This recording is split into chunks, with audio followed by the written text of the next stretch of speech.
West of the Geest, here to bring you guys the most, not the least. Without further ado, let's begin the stream. I'm playing some pinball and kind of let the boys chat here. I'm probably gonna be a little quiet, but you got any questions? Let me know. I'm just gonna be trying to vibe out here a little bit. Left and then left again. Just gotta fix the YouTube settings here. I arrived at a little town. Oh yeah, here. When you're looting the town, keep looking over the fields for a load of like barbed wire gates. That's where the military base was. That's a farm. I like having a scope or a pair of binoculars, man. Right now I've got a Longhorn, which is basically a sniper pistol. It's not gonna kill shit. Use it like a sniper, but it's a pistol with a scope. So I can kind of eye spy my way over in the distance and see. City. The worst thing about PvP in this game is people aren't fucking stupid, man. People don't stand still like I do. I tried to kill the guy earlier. I fucking died because he didn't stand still. You sound stupid.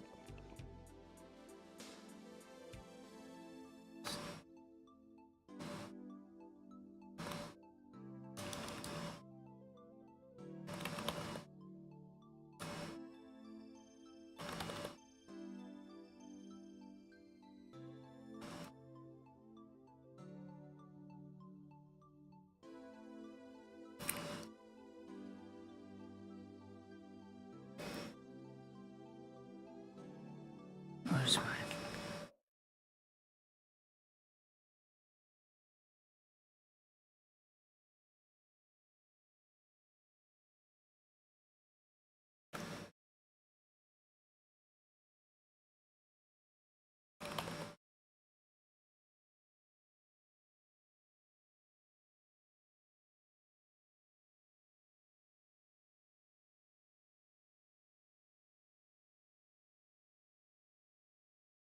Huh. YouTube does not have Pinball Fx as a game choice.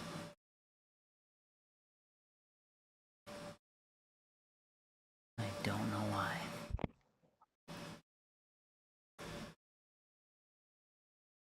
So I can't select the game that I'm trying to stream. Screw you, Daisy. 2-bit fucking game. Sending 30,000 zombies at me. Screw you. Sorry about that. I would like to find a town or something. No, I find up that mountain. Honestly, I'm gonna start right now with this one. Don't sprint, remember that. I mean, you can if you have food on you. I just never do it because it's a waste. I've been doing it because, you know, it's been places faster.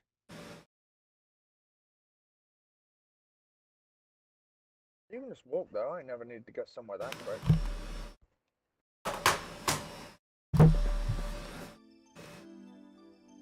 don't want to get shot in my face. It's gonna happen anyway. It's gonna happen anyway, Sleepy, in the nicest possible way, man. It's gonna happen. It's gonna happen.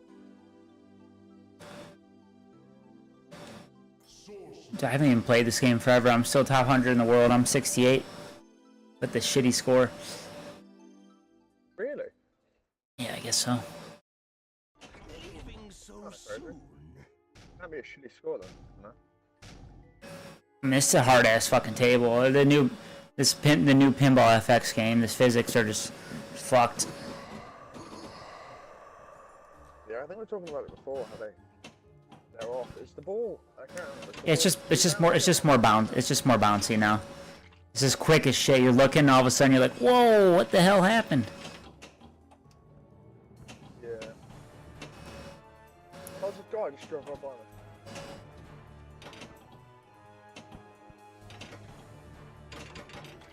Fucking full four-man team just drove by me in a car.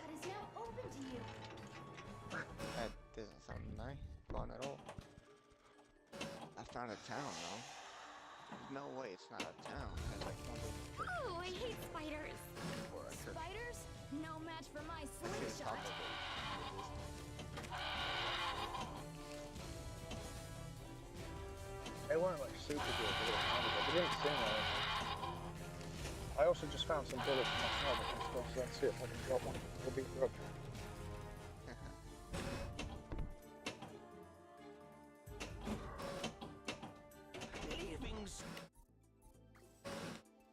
So weird.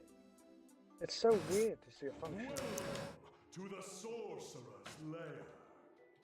I got no idea.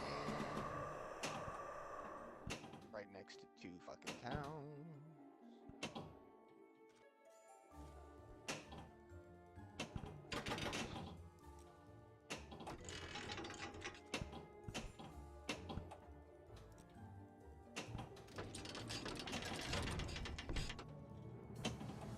I know for a fact you're near a military base. So if there's a military base near those two towns, that's where you're at.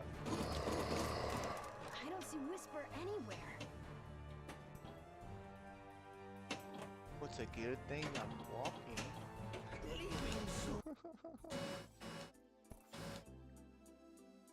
Welcome to the sorcerer's lair. Shit. This isn't even gas off the bar. It's gonna give me away, man. It's even Fargo gas. It's gas. Looks like gas.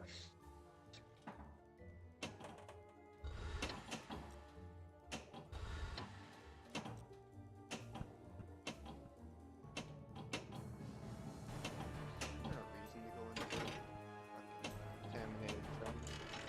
A normal one, no. A permanent one, yeah. Permanent ones have the best loot in the game. A place that's been bombed is like... I'll work around it.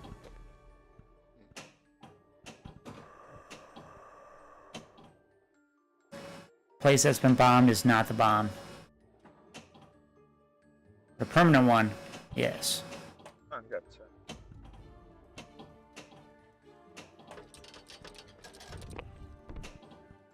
Trust me, I'm a DayZ pro.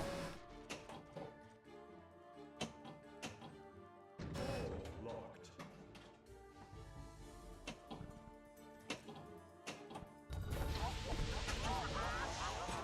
What's that? We've got to get past the ghosts. There's a I secret like how door there's here. a fucking big fence around this real spot. Just the fence. Goes for a while around it. Small house and a tree. All that just got that. That ghost just reappeared. There's gas in the place.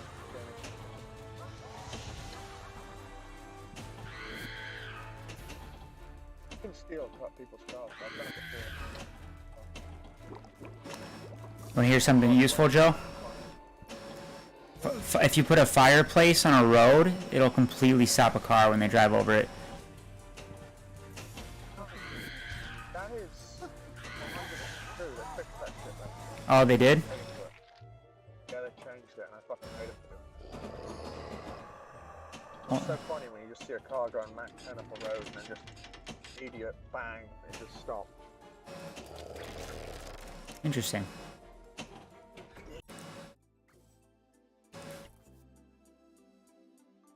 That's a hard motherfucking game, dude. Goddamn.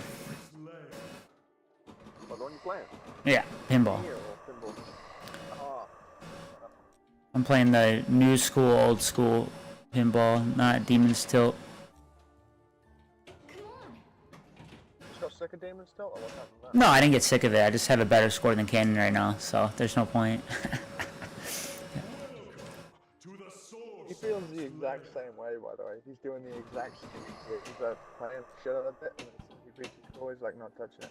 Yeah, we're doing Naruto Sasuke right now, dude. It's like a strategy for both of us to accelerate our gameplay as well. Which town are you in, Sleepy? I don't know. Also, at least you know on the map. So I'm to the right of where I died. I'm in the next town to the right of where I died before, which wasn't too far from here.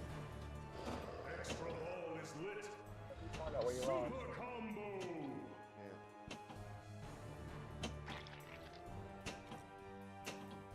Well, I'm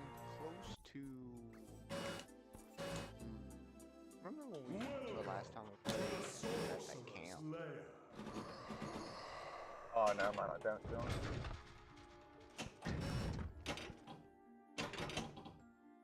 You near Novi Sabor or Starry Sabor? Found a pickaxe. Don't be afraid. I don't know, this place is a water tower. I'm trying to find food so I don't die in water. I don't have my yellow armband anymore, but I'm wearing a red bandana and a grey puffer jacket with down vest if you do see me. I'm trying to put one in there. I found a CR-75. You got a knife, right?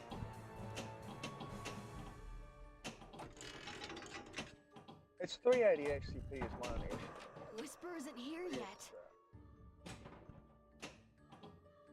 Oh, someone's been there. Got the detail as well.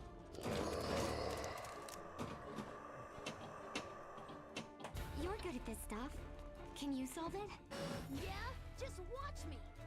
My guy's just starving.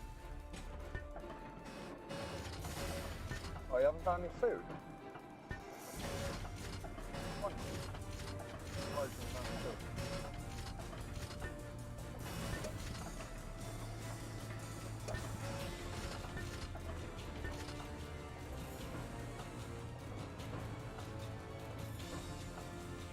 We're halfway through.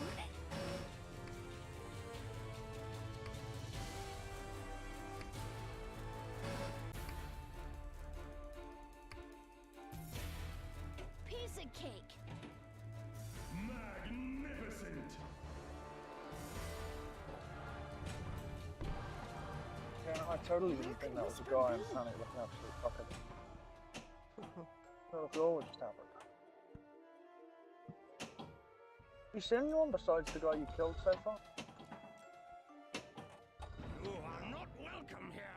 I wonder if you're the same. My heart like fucking jumps whenever I see people. Because it's just so unexpected. It's expected, but it's also like really unexpected at the same time. I fucking can't find food, man.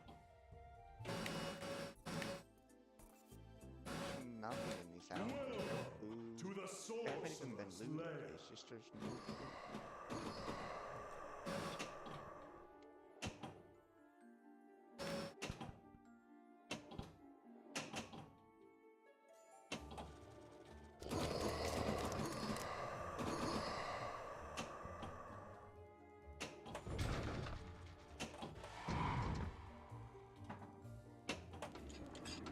I'm not mad really, I don't have got the gun, a mag and a bullet stuff. 9mm or an unlock mag would be nice. Food would be fucking nice. I don't want to die.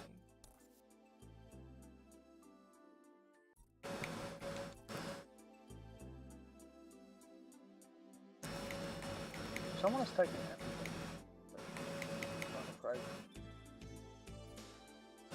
Welcome to the sorcerer's lair.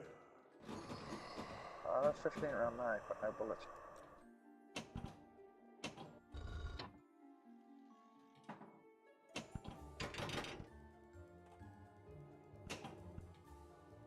Looks like rubber slugs being everywhere. Slugs.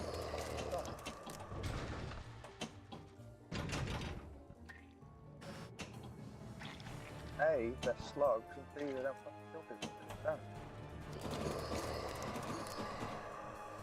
And you can't recycle rubber. Whisper isn't here yet. Can you not? I don't know. I'm just saying some random shit.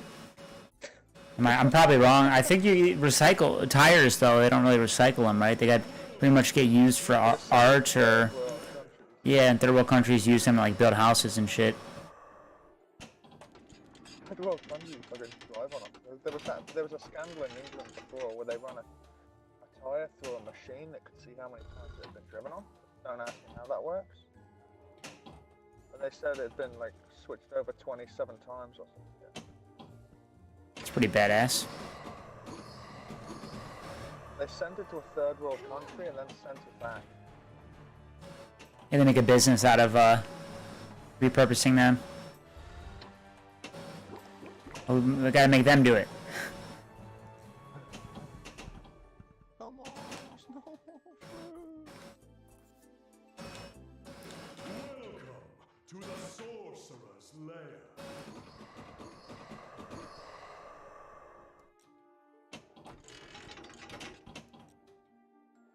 Don't be afraid. The CIA's most retarded operative with this get up and go. All spec ops here and cool and have fuck all. Mr. Bean. Well, I'm gonna be dying. I don't see My Whisper water's anywhere. flashing, my health is flashing. And I can't find a single fucking item to fucking feed myself.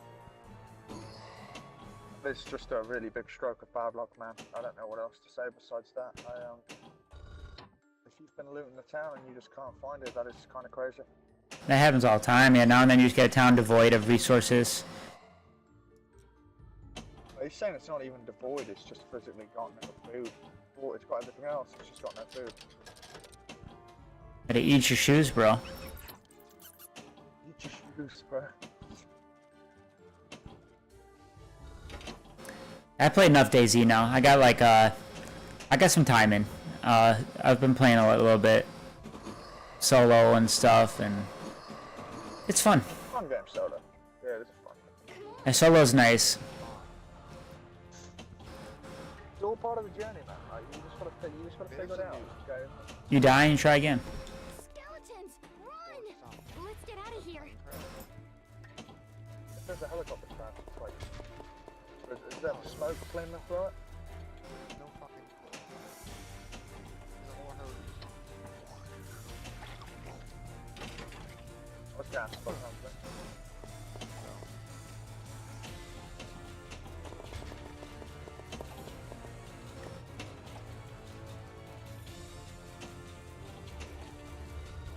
I keep finding blood collection kits, and they're really good things.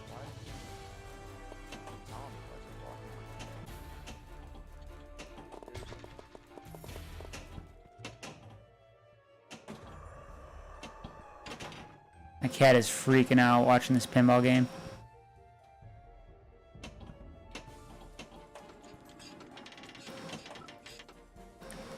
I don't know, canned bacon and just eat that one. Yeah, I might as well. There's a secret door here.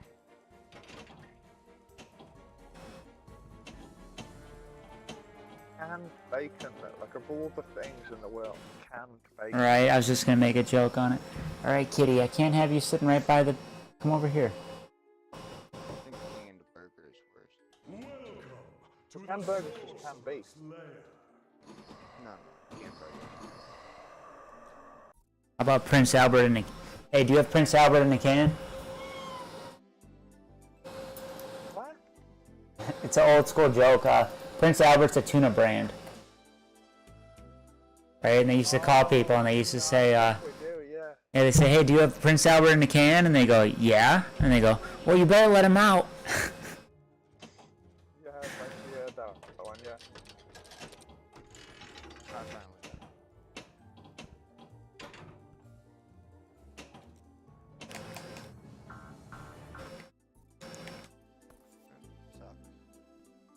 It does, but, you know, it's To the part of the journey. sorcerer's lair. It's actually, I love dying in DayZ. I'm like, finally. It's like sweet relief. It's like bittersweet relief. It's weird.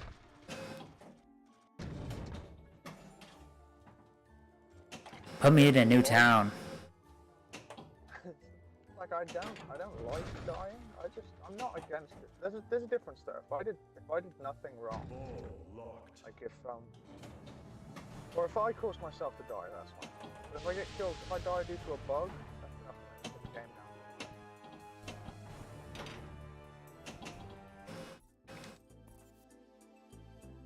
Welcome to the sorcerer's lair.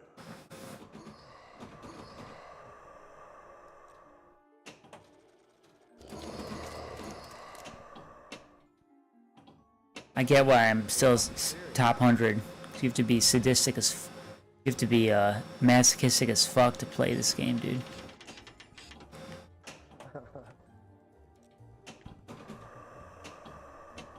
think DayZ's bad. Try FX Pinball. I'm gonna let you know right now, I'm like 4.5 hours into a run, and I have like the most meager gear you've ever seen in your entire life.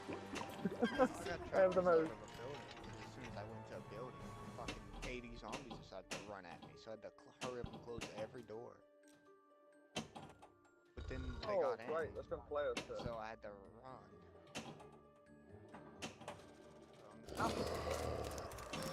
run. I found somebody shooting people through or he had like 40 zombies outside the building, and he was like attacking them through a window, and I snuck up behind him and took him out. Punched him in the head a few times. Secret passageway.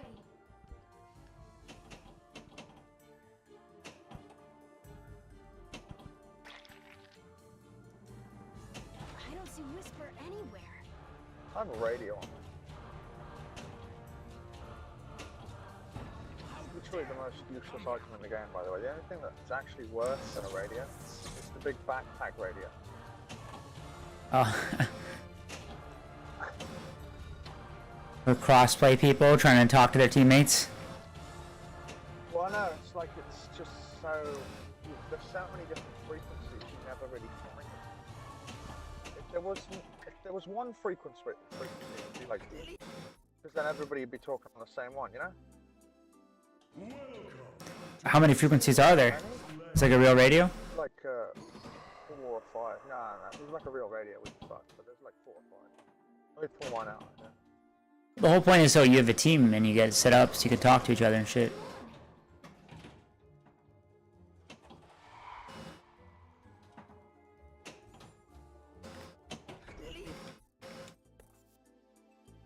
There's like 9 or 10 different frequencies. To the sorcerer's lair. Can a regular radio access those or only backpack radios? They can all access them. The radios you find in towns can pick them up from really far distance, and the radios you can put on your backpack can pick them up. So town radios are the biggest, handheld radios are the smallest, backpack radios are the ones in between. But they also make it so you can carry a backpack. Interesting. Yo. I wonder where you went. I didn't hear you leave, but where you went. You must have left when I was talking to Rick about world history. Yeah, I was doing that. I said it out loud. You just didn't hear me say it. Let's get out of here. I'm gonna go have a shower. I'll be back. Oh, no, I remember. You're right. You did say I remember. I guess I couldn't quite remember what you said, but you did say what. Gimpy little 2-bit fuck. Welcome to the sorcerer's lair. How's your day? Yep, Squeaky shit. He died. Just not too long ago. Take my hand.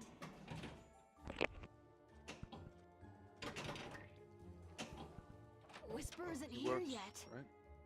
Is that right? Yesterday, What was that? Happened? Vault locked.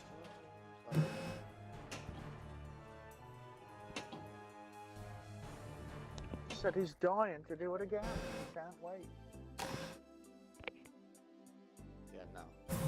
Come on, kitty. You can't be chilling right there. You can chill right here if you want. By a zombie.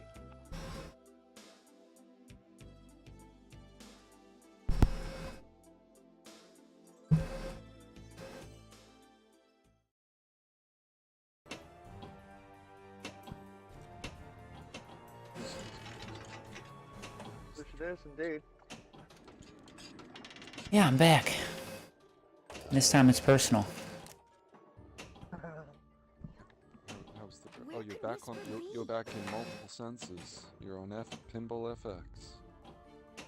Exactly. I found human meat. That's how you do it. There you go. Full victory. Human meat's awesome, dude.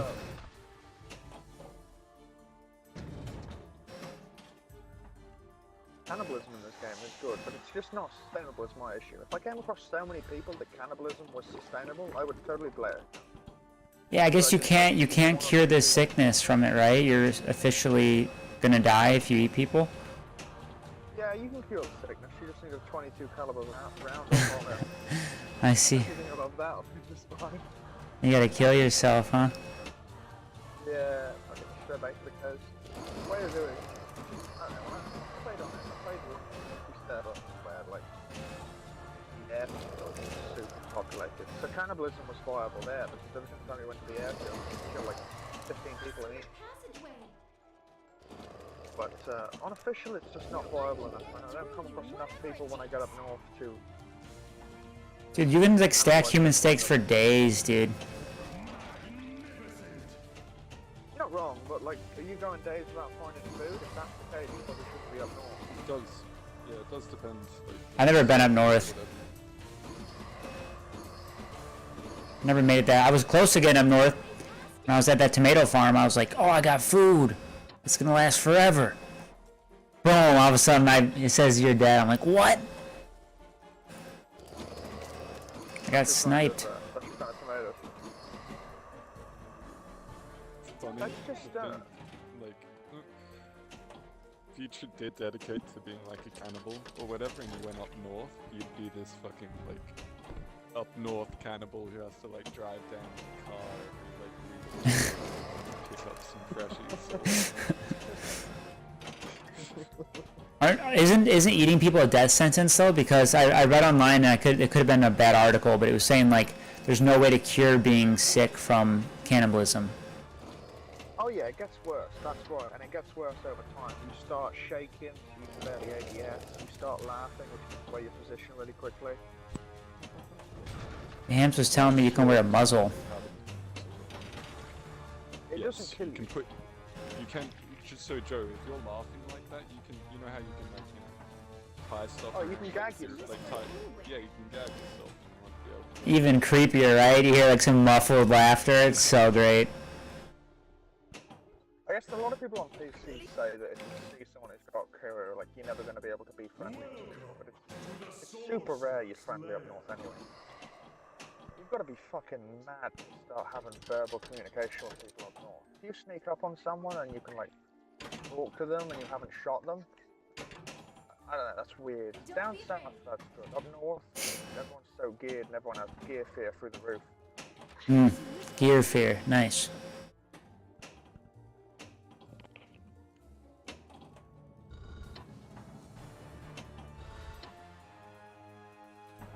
Fuck is all the stuff? The stuff, where's the stuff? I find a wooden dismine a small little merchant. Maybe a KA or like a hunt lodge to find a Mosin or something. Definitely wouldn't say no. I would like that to be chased by fucking 80 zombies. You're asking for way too much. There's a secret door here. For 80 zombies to like 80 wolves or something. Wolves are great. You don't go out. Wolves are great. 2 bears. They're like a class.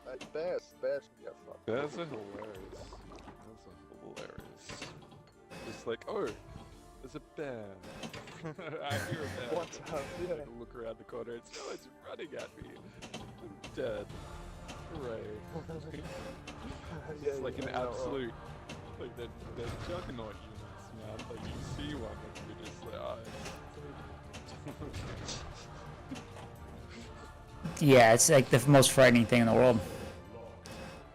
They just don't die. I dumped an AK mag into one and proceeded to get I've fucked killed up by it. I've killed a couple on some of the community servers. It takes a long time though, man. It's not it's not easy. You can screw up their pathing, like with most of the AI in that game. Jump them out around, duke them out around trees and things like that. And it's a bit easier to do it with bears than it is with wolves. But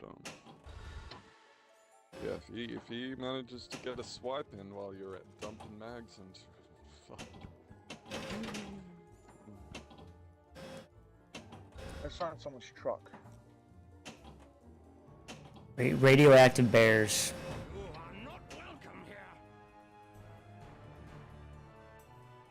Let's find someone's truck. If I can find a spark plug, I'm good to go.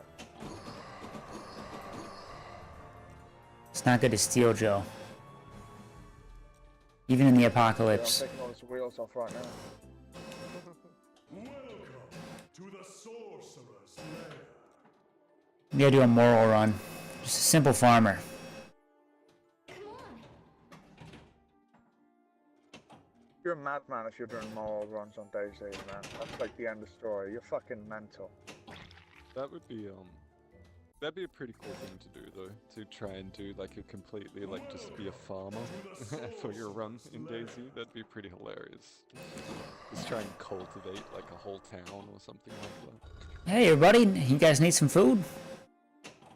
Yeah. Run away with one of his wheels and see what happens. Could just be like turn yourself into an NPC trader, basically. Like on official services. On unofficial service. That would be super funny, dude. I got to get like an infinite stock of grain, right? Every time they kill you, you come back. They're like, "Where's this guy's farm, dude?" Hey. And you gotta do like the same recycled lines. Like in Viva the Dirt League.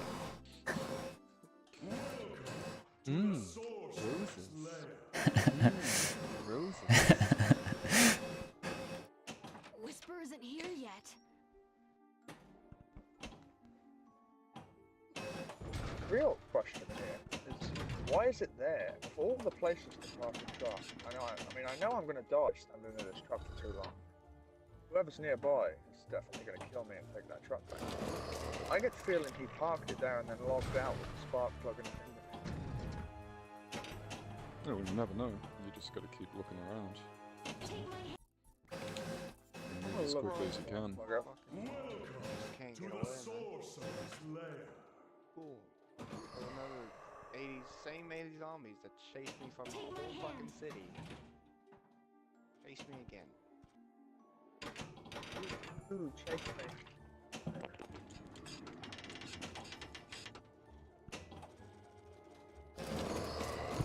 I could be a professional baseball player by the time I'm done getting #1 on this game.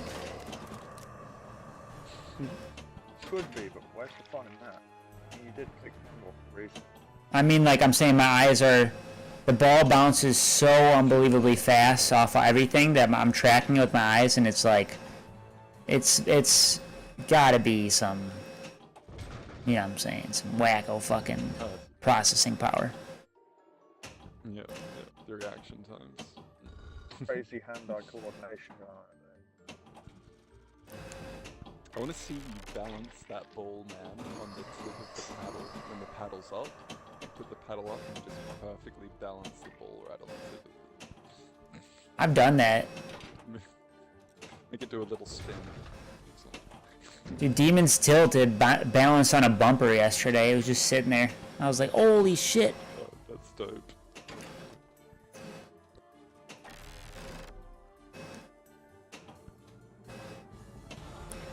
There's something I could never find that I'm finding all the time right now.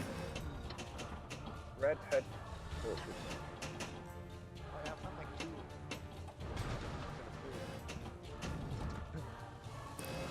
The red ones are the best ones because they're really hard to see with night vision goggles.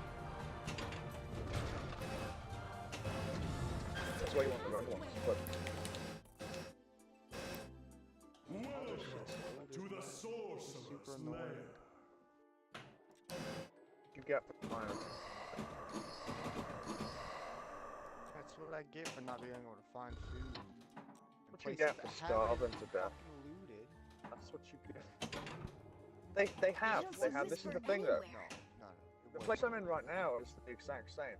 But I know for a fact 4 guys in a car can go through here and loot all the food.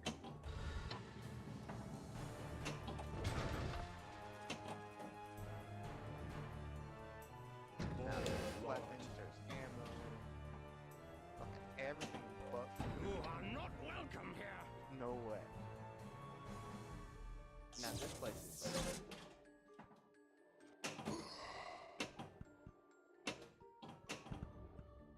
I'm O plus in blood, and I can't remember if you want to be O plus or O negative. I've either fucked myself or I'm actually in a really good position. Is anyone else familiar with blood types? No, I'm thinking. I always think of my blood type in real life that is B, and then I'm like, oh yeah, it's either B positive or negative. I'm like, oh, if it was B positive, I would remember that. So I always remember it's B negative. Cause I'm like an optimist. That's such a weird way to remember it. That's something so true. It's a weird way. Oh, if it was the other one, I'd know. Like, that's absolutely no idea which one it is. Like, if it was that one, I'd know. Yeah, you know. So then I know every time. It's like I literally go through the same mental loop every time when I think about it. But I'm fairly. I'd almost bet my life on it that I'm B negative, which is pretty good. They keep discovering sub-levels. Like, there's B negative, and then there's sub-levels to that as well, that they've just realised. Sure. Which they don't know all of them. They accidentally killed someone in a London hospital like a couple of years ago because she was B negative. They gave her B negative blood, but she was B negative something. They didn't know that that was a blood type that existed. There's all sorts of you know, unique things with. They're gonna keep finding more and more out forever about people and their anatomies. You know. That is the thing, yeah. You don't know until you know. Yeah, it's interesting because in school I remember like thinking like, oh yeah, they teach you this tendon's here, they teach you this thing is here, like, but that's on like an ideal human. Like everybody's body is slightly different, so like everyone then their body has like redundancies. So if one thing's not working, there's other ways it can, you know, bodies adapt, and it's crazy. So yeah, it's a lot of problem solving and. It's weird shit that always gets discovered. I think schools, mate, you just mentioned schools. I found something out that like really kind of confused me. You know why Chinese doctorates aren't viable in any country besides China? You know why they don't pass? Like if you get a Chinese doctorate certificate, it's not viable in any other country in the world. No, why? It's because they don't teach them how to figure things out. They teach them like to read a list. Like when they're doing surgeries, they teach them how to do that exact surgery. They don't really know what they're doing. They just know how to do it. Okay. You know what I mean? Yeah, no, I get the point, but I'm sure it's not so black and white. You know, I'm sure they know what they're doing because they're still doctors in emergency rooms and hospitals. Like, I'm sure there's problem solving involved with it, but it's probably. That's why the certificate is not viable, because you're not taught to problem solve. If something goes wrong, you don't really have a certificate that can help you in any way. You know how to give someone a heart transplant, or you know how to give someone an arm transplant. But if something goes wrong whilst you're doing that, they don't teach you how to fix it, or what can go wrong, or how to fix something that can go wrong, you know? Maybe. Like, I don't know. It's all I know is like when it comes to international degrees, especially medical stuff and how they're recognized, it gets complicated as fuck, and I have no idea how it works. I only had I have an associate's degree in surgical technology, but I technically worked under a nurse's license always, so nurses are far more educated than I am when it comes to everything. Oh, I'm with that. That's pretty weird. Yeah, you've got a point there. It's there's a name for it, but yeah, basically their degrees are. And our degrees are problem solving. Not our degrees, but most world degrees. You're good at this stuff. White people's degrees. No, I'm just joking. Well, America, Australia, sorry, is kind of having an issue at the minute. They just said they acknowledge all Indian degrees. Okay.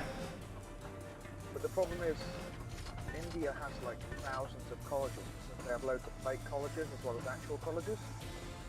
Oh, interesting. Halfway through. So by saying you'd respect their degrees, you're kind of saying that you can go and get a fake one in India, bring it to Australia and pass the thing. Which I'm sure it's not the case, but that's the way it's like perceived, you know? Sure. That makes sense. Yeah, that's just nowadays with Photoshop and everything too, it's over, dude. Everything's like, you know, you just say you get a degree from here, write some fake references down, and you're fucking the GM of some restaurant that you're not supposed to be working at. It's crazy. You're not supposed to be be dishwashing and you're just a GM in it.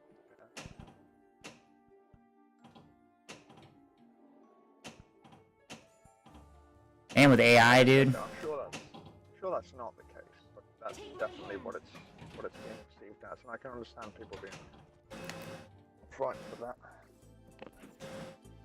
AI is a weird one because I really have absolutely no idea how that'll go. I mean, it's a tool, right? So you could be stupid and use AI to help you, and like succeed at a job where like you just ask AI all the questions, it does everything for you, and you learn throughout it. I was thinking the other day, is there going to be a degree for people who know what to ask AI? Because they're going to be, you can ask AI, but you don't, if you don't word it right, you don't get the right answer. I've tried to use ChatGPT and stuff like that, and it doesn't give you exactly what you want unless you word it exactly right. It will give you what you're looking for. It will give you the perfect thing that you're asking it for, but you just have to make sure you're writing it right, you know? Yeah, there will need to be not only that, but AI also learns from people.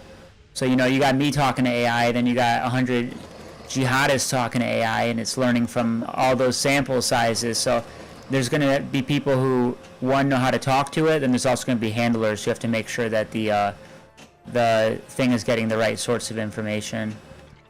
It's going to be my dad and I were just talking about that. I love how it's being used. I've always been a fan of how technology can be used for bad as well.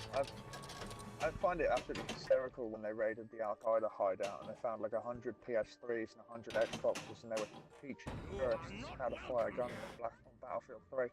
I remember that. That's hilarious. I didn't know that. They raided like a cave and they found all these PlayStations and Xboxes hooked up, and they were teaching how to like fire AKs and stuff like that, and how to reload the AKs off of Battlefield 3. To the source. It's right. Games like Modern Warfare 2, that will show you the recoil path, how to reload the gun, how to operate the gun. You can learn a lot from video games. Well, there was that big phase with Whisper isn't like here yet. kids knowing how to drive because of racing games. Stuff like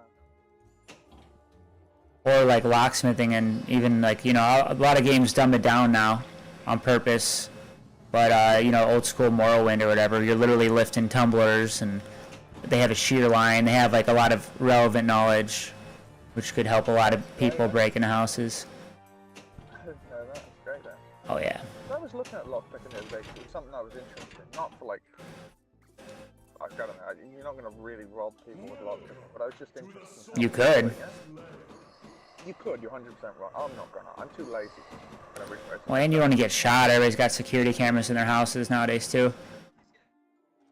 Yeah, I guess that too. Yeah. I like the idea of it. It doesn't seem that hard. It seems like ever since the industrial era, locks have been getting worse. Like in the industrial era, a lock was really kind of fucking hard to break. Ever since then, it's kind of been going a little bit backwards. They've dumbed it down because there's not many people out here lockpicking anymore. It's a complicated topic. You know, I could talk about it for an hour, but it's like the whole reason why you're able to pick locks in the first place is because of because they mass produce locks, and basically they use like a 5-tier, like 5 drill bits lined up in a row that are drilling the holes where all the pins and everything go inside of, and they're not going to change the locks every single time, or the drill bits every single time when they produce them. So this is actually in the CIA lockpicking guide. So basically the 5 holes get misaligned slightly, and because the holes are misaligned slightly, that's what's enabling you to pick one pin at a time when you're tensioning it. It's like the pins are tensioning against those. I don't know, it's fucking hard to describe with the picture. I could tell you, but It's basically like, so as you pop each pin up into place, as you're placing tension on it, which is trying to turn the lock, right? yeah. You're putting tension on the pin that you just popped up, and because it's like got the tension on it, it's staying locked in place there, just because of the, like, you know, slight little misalignments like the Bruce talking about. Yeah. And you're telling me when they're handmade, that's not the case, right? Well, I mean, even if somebody handmade it, to get all 5 of those holes perfectly symmetrical are perfectly in a line would be. It's almost like it's not impossible, but Like in the medieval age, we're able to do that. But I do doubt that. Medieval locks were horrible. Medieval locks very bad. No, locksmithing technology has only gotten better as humans have progressed. Technology-wise, Really? yes, only gotten better. yeah, and they can make locks that are like impossible to pick for sure, but it's like locks have to be able to get into though as well. Yeah, it makes it tougher when there's more pins. Like if you have a 5-pin lock. Yeah, if you have a 5-pin lock compared to a 6-pin lock, it's, you know, it's one more pin you got to get through. But at the same time, you know, it's if it's a really easy pick and you know, there's also security pins and stuff that have weird little shapes and things, and there's all sorts of things. Hams know this because he works for the fucking government. I know this because I know all of this stuff because I watched Locksmithing Boy It's pretty good, yeah. Yeah, he is pretty good. Yeah, but he makes the point that, like, he always makes the point that no lock is ever. And he's proved that on multiple occasions, like, showing us some insane fucking locks that you'd be like, how on earth would anyone ever even, like, these people have engineered it to be lock-proof or whatever, right? But there's still ways to get around it. Like, so there's this company, like, a couple of years ago that came out with this prototype for locks that, like, have these rotating sheaths inside the key. Where could Whisper be? That, like basically block off the pins unless you've inserted the right key. The way to get around that is just having a pick that, like, you basically bend and can, like, bend, like, around that sheath. You've got to, like, pick, you got to get the pin, like, through all the way to the end of the lock and then, like, over the sheath and then use it to, like, do the picking. It's very difficult, obviously, like, to do that. It's still possible. I don't know. I think there's a lot of locks that probably can't be picked, but at the same time, there's always ways to get around it somehow. You can drill it out, you can bypass it, you can come up with some alternative method. But you know, it just the whole point is you want to make your lock, you know, as difficult as possible to get into. But then, hey, guess what? The fire department can't get in your fucking house, and you know what I'm saying? Like there's yeah. Those break the door down, but You got the best lock I've ever seen in my fucking life. yeah, and people also get doors that are like you know, they'll show somebody like, hey, we could break this door down in 30 seconds. This door takes us 10 minutes. This door takes us over an hour, and it's still stuck in the frame. We can't break the door down. You know, it's like, yeah, we could get it, but we're gonna have to use like industrial equipment to get through this door. It's like the fly nets they've got in Australia, the fucking fly nets they've got over there. Got like, call them crimp safe or some shit. They're like the hardest things I've ever seen in my entire life. The locks can break too. You know, they break, pins fall apart and shit. You frozen, like locks break. And how are you gonna get in it then? It's like, you gotta fucking drill that shit out. I just found a Home Depot and it a really good fucking weapon. Really good weapon. I went to a military site. One guy ran up, he punches you in the face, right? He hits me, leave. It's begin, second bleed. Third damage. And I didn't have any managers, so I died.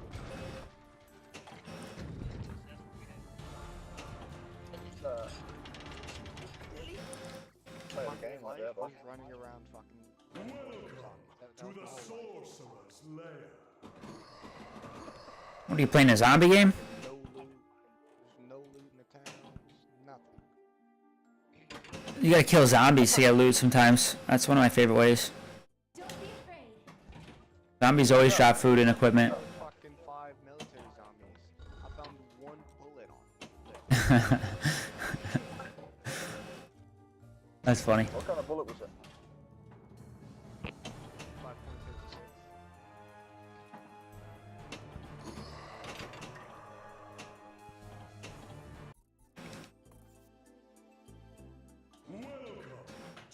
sorcerer's lair. Can I fucking get on the train? What the fuck Come on. is this? Oh my. Oh, I can't walk into the train. Because it lags me out. Damn. Shit.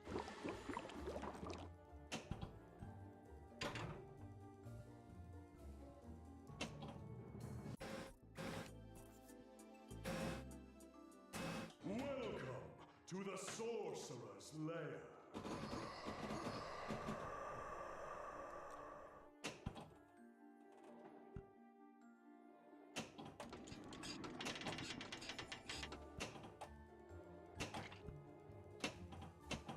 Don't be afraid.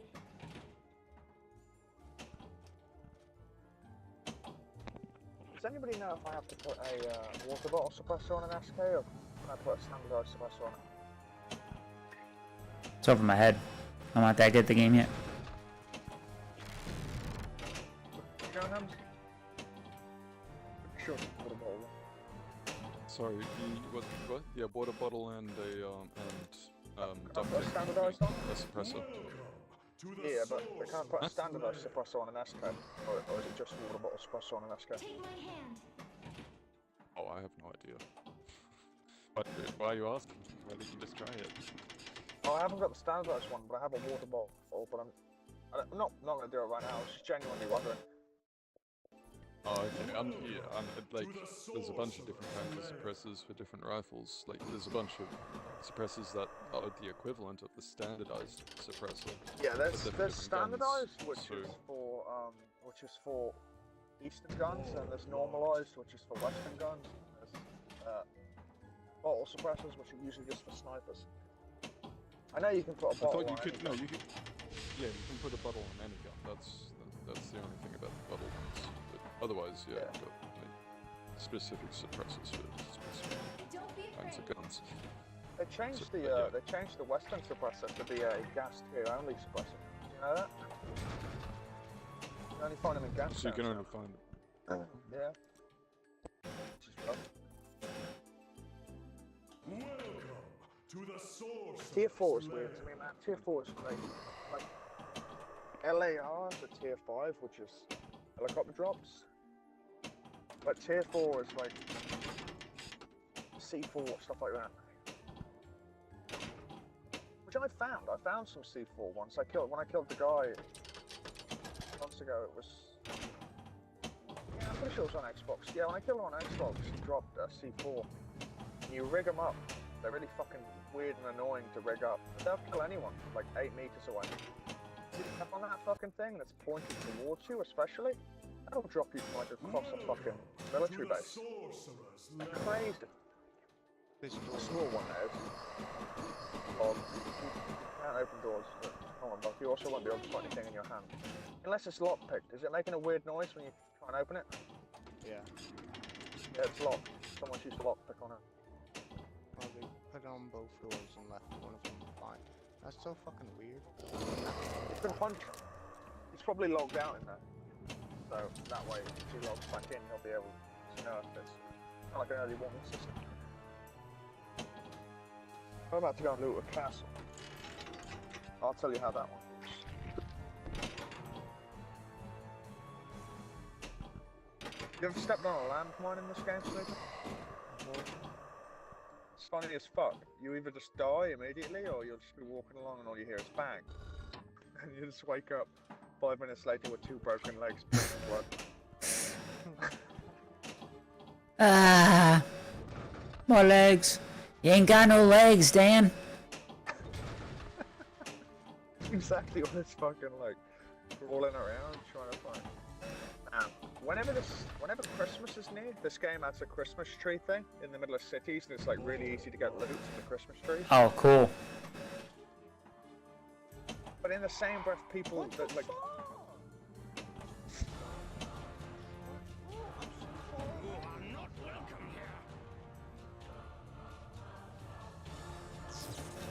There's that noise meter. You know about that noise meter? Yeah, I'm walking. I'm fucking building across. Building. A fucking whole apartment across this fucking town.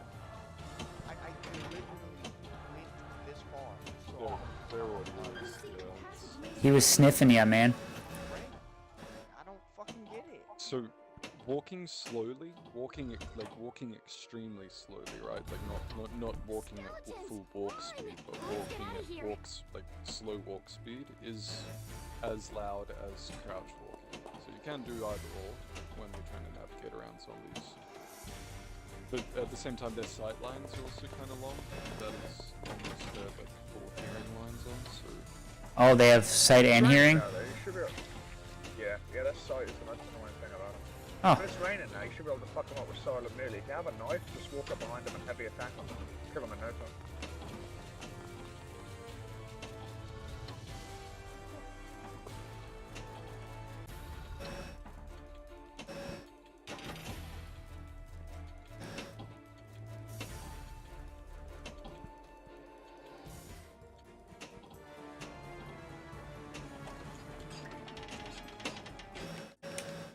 This game's fucking insane, dude.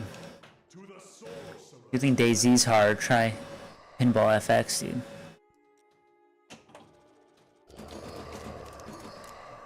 Currently emptying my SKS, and I'm gonna clean the ammo, make the ammo climb. Just after yesterday's little experiment firing fucked up ammo and it jamming like every bullet, I'm not risking that again. Interesting.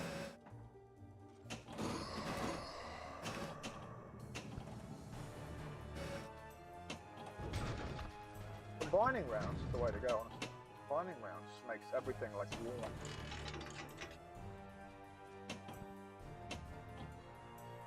As a matter of fact, combining rounds just upgraded all my ammo to pristine for some reason. Oh yeah. Now I don't know if that stacks. On second thought, whilst I'm thinking about it, maybe it's like 1 and 2 are pristine, 3 and 4 are worn, 4 and 5 are damaged, 5 and 6 are badly damaged.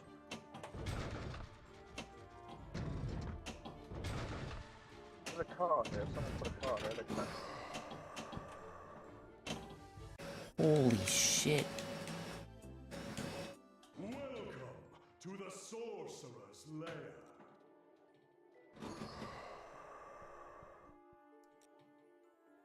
Take my hand. I thought I was gonna come back to this table after Demon's Tilt and be like Goku leaving the water hyperbolic chamber.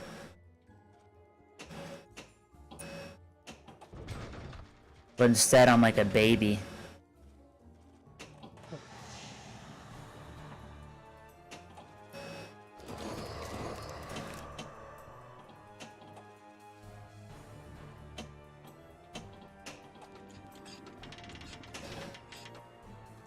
So I take the scope on the other long and I take this home.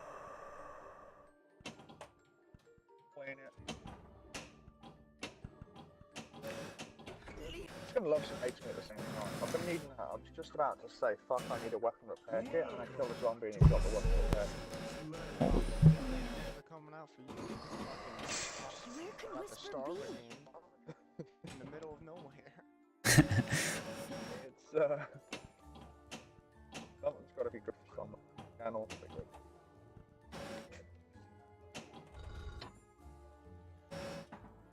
Someone has a base here that I'm pretty sure is a base. Not 100%. They broke the bottom thing, but also not broke the bottom thing. Really fucked up. Take my hand.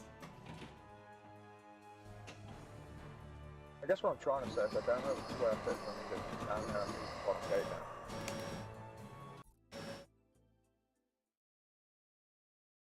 Come on.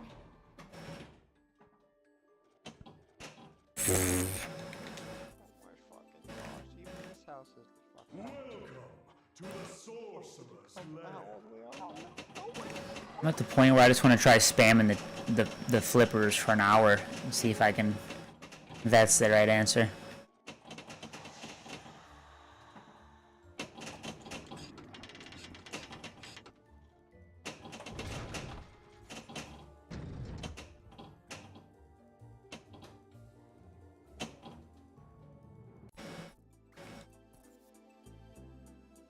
Welcome to the Sorcerer's Lair. Oh, I see what happened. They tried to blow the gate open and accidentally blew the car to pieces, and now it's like, why even bother?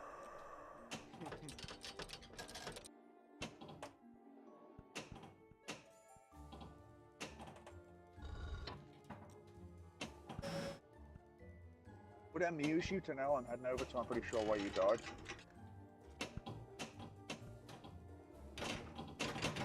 Yeah, the first time right at the start. Don't be afraid. This is also where I died, I believe. I was down the bridge down last night. It was almost 1000% not here, actual dead from someone else. He's probably returning here with the same idea. He's probably like locking his gun, stumbling over here, like I'm gonna go and kill the son of a bitch that killed me. I bumped into him in the way. Get killed by him again. You're good at this stuff. Can you solve it? Yeah? Just watch me.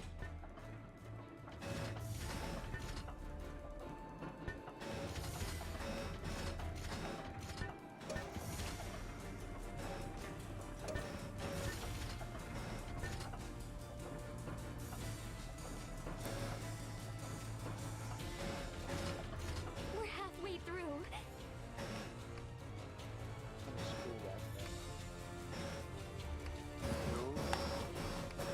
Making progress. Piece of Still cake. but the star. Magnificent! Who needs food when you got a backpack? Oh, everybody. Oh, no, you're right. Everybody needs food. The secret passage may save you. Why do I feel like the BK is like a shock? Oh, it's about what? Is it DB or what? There's 3 different BKs. There's the 1.8, the 23, or the 1.8, the 24, or the 43. Yeah.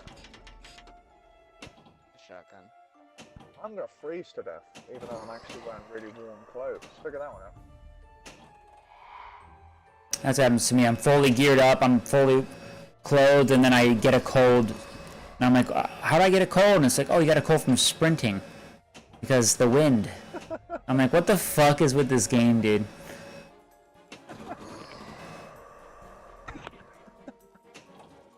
Yeah, no, that's about it. That's what it says. It's true, right? That's how it works. You sprint around, you get a fucking cold. I'm like, this is what the hell is happening, dude? But you think it was the opposite, man. You think you'd get warmer for sprinting. Like, in my mind, I'm always warmer after I fucking ran a mile. Yeah, what the hell? Maybe it should make you hungrier or something, but it shouldn't fucking...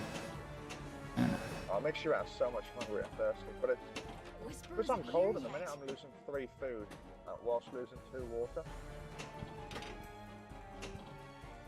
Everything makes a difference. I'm pretty sure sprinting does warm you up when you're out in the cold. If you, I'm not sure about warmth.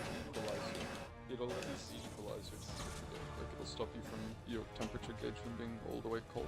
You can get a cold from... You can get a cold, though, from the wind. You can get sick Yeah. from the wind. Yeah, I'm not. Yeah. Yeah, just to clarify, I'm just adding to your point. The but see, that's earlier on. I was doing some running to warm up, and it didn't change. It didn't. I thought it was going to at least equalize, like you said, raise my body temperature, to, like at least be able to hold its own. No, I was still losing. According to the heat meter, I was still losing heat. Welcome to the Sorcerer's Lair.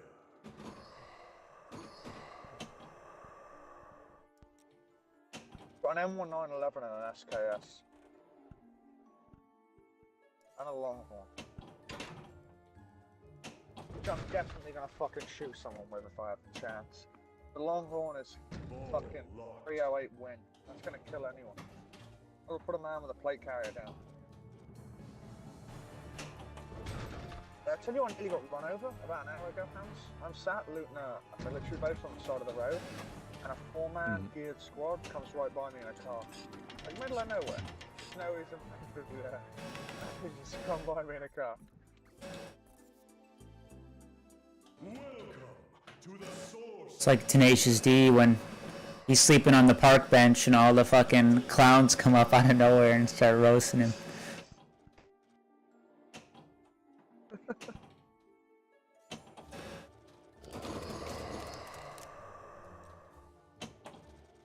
Fuck this scrapyard. I walked halfway across a field because I thought scrapyard was a village. Are you shitting me? Come on.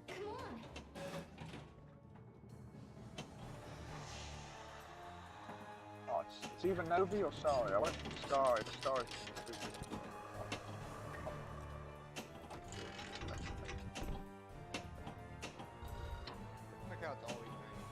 I don't know any. Was it just me where Joe was cutting out? Or was Joe cutting out for everyone just then? He's cutting off for everybody. It's on my end. Yeah, it's lagging. I don't know why. Lagging. You're good at this stuff. Can you solve it? Yeah? Just watch me.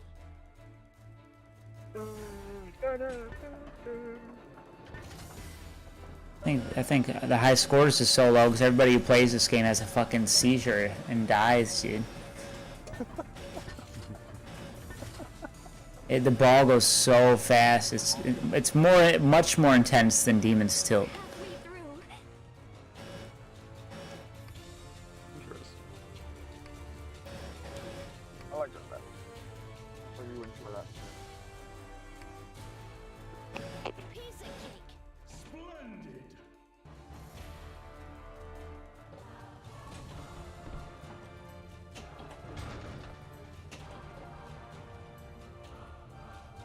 All locked.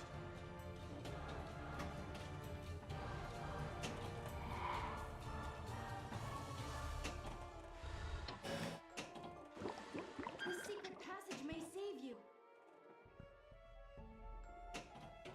Of course, the one fucking place I've like trekked across the map to go to is currently in the middle of Welcome to the sorcerer's lair.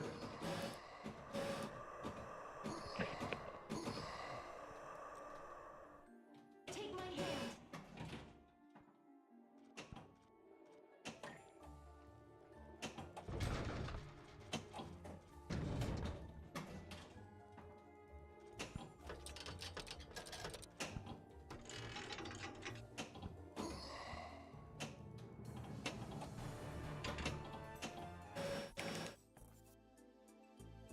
Welcome to the sorcerer's lair.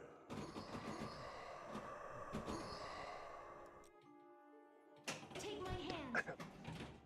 That's another problem with upgrading your loot here that you're carrying. Is the fact that every single time you want to restock it, you've got to go to one of those places. To the sorcerer's Like if lair. I'm running a Colt instead of a Glock, then I have to go to something that drops 45 ACP, not by 19 PlayStation. Alright. My last 20 hours in DayZ I've spent trying to find pills, and I've had zero luck. Ew, what do you need? Cause I always get sick running around. I'm currently wet, freezing to death, and I have not got a cold. Dude, I've got my RNG has been wild. Something like that. The secret passage Wanna may know save something? you. It's the same military place that I died previously. Some fucking how.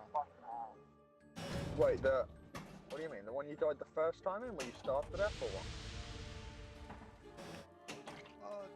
Where I died the fucking That's pretty funny. Welcome Is it near the to coast? the sorcerer's and the lair. zombies fucking respawned. Why? Is it near the coast or not? No. I have no clue where you are. I thought you were near below the airfield, right?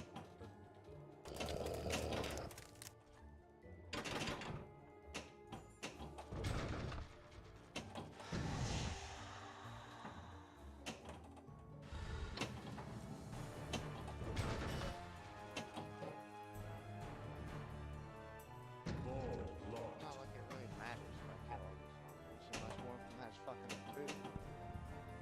They can drop guns, they can drop food, they can drop anything. Well, they ain't dropping shit. Anything is nothing.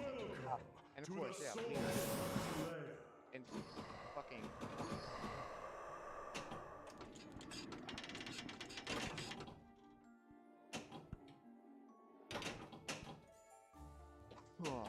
Oh.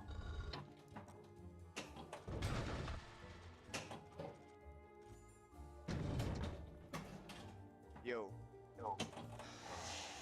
Yeah?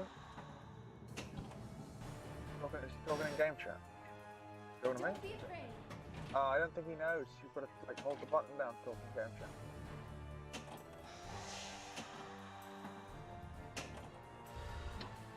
If you hold the button down to talk? Or did you just... Yeah, you gotta hold the left button down to talk. What left one? The left on the like up, down, left, right. Yeah, You gotta hold D-pad. the left one down. I don't know.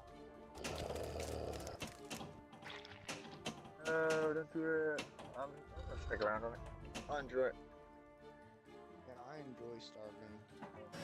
Getting chased by zombies. Didn't do shit. A secret passageway.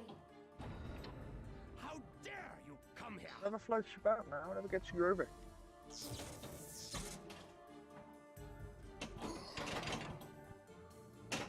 I'm right on the border of the gas station. I'm gonna log here. Have you got Insurgents and Sandstorm, baby? Welcome I was gonna to play the this. sorcerer's lair. Come on. Did you try Insurgency, Sleepy? Played it. You have played? Play it again. It's a great game. Download it right now. Do it. What about you, Bruce?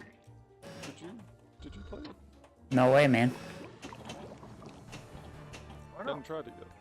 Oh yeah, just I got a bunch of other games on my plate still. You know what I mean? Oh, but it's Some more Game like the Pass. cost.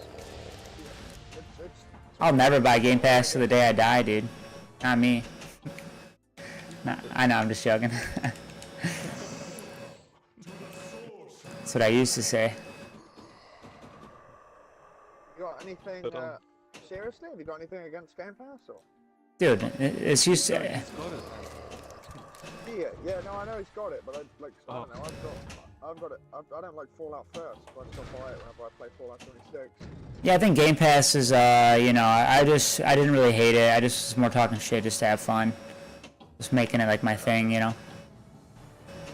But everybody else had it. And they're like, dude, why don't you have Game Pass? I'm like, because you guys are all fucking stupid. You know? You guys are drinking the water or drinking the poison. But really, I'm just talking shit for no reason, just having fun. Like Snake Pass. Yeah, I like Snake Pass. Yeah. Just a good game, and Joe keeps on telling me and everybody else that it's an awful game. Joe, that's like the coolest. I think about that game even though I never played it. I'm like, every time I think about that game, I'm like, damn, that game looks fucking cool. You are not welcome here. I actually do think, has Chibi got it? Because I actually think I talked Chibi out of getting it. I should probably tell him it's No, a decent game. I don't think he did get it. That's alright. You guys missed that. Yeah, they don't even know about the meme. You guys never seen the snake meme, though? I'm a snake. Like that guy who's got the little snake hat on. It's so fucking funny. God, that was... Hams, have you still not seen that shit? You still haven't showed it to me. Just look up, I'm a snake, dude. I might have. You haven't seen it? Sorry, let me send it to you right now. You haven't seen it. Hams can do it, but he's never even seen it, and I never even made it that snaky. But he just knows.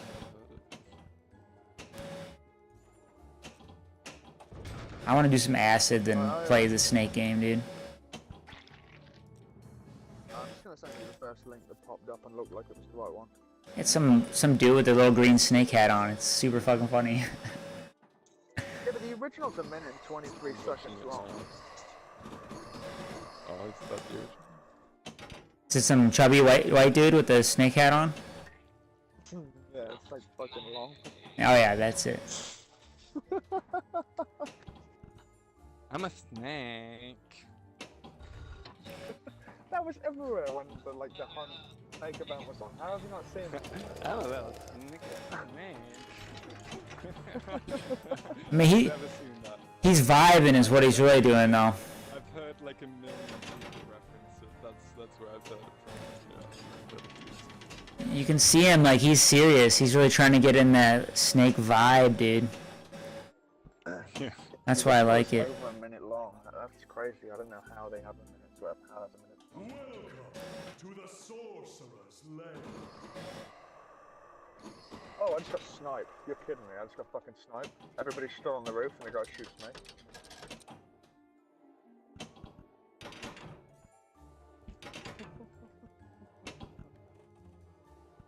Joe's mad. He's laughing. I find that fucking hilarious. Then when it's still on the roof, and you shot me.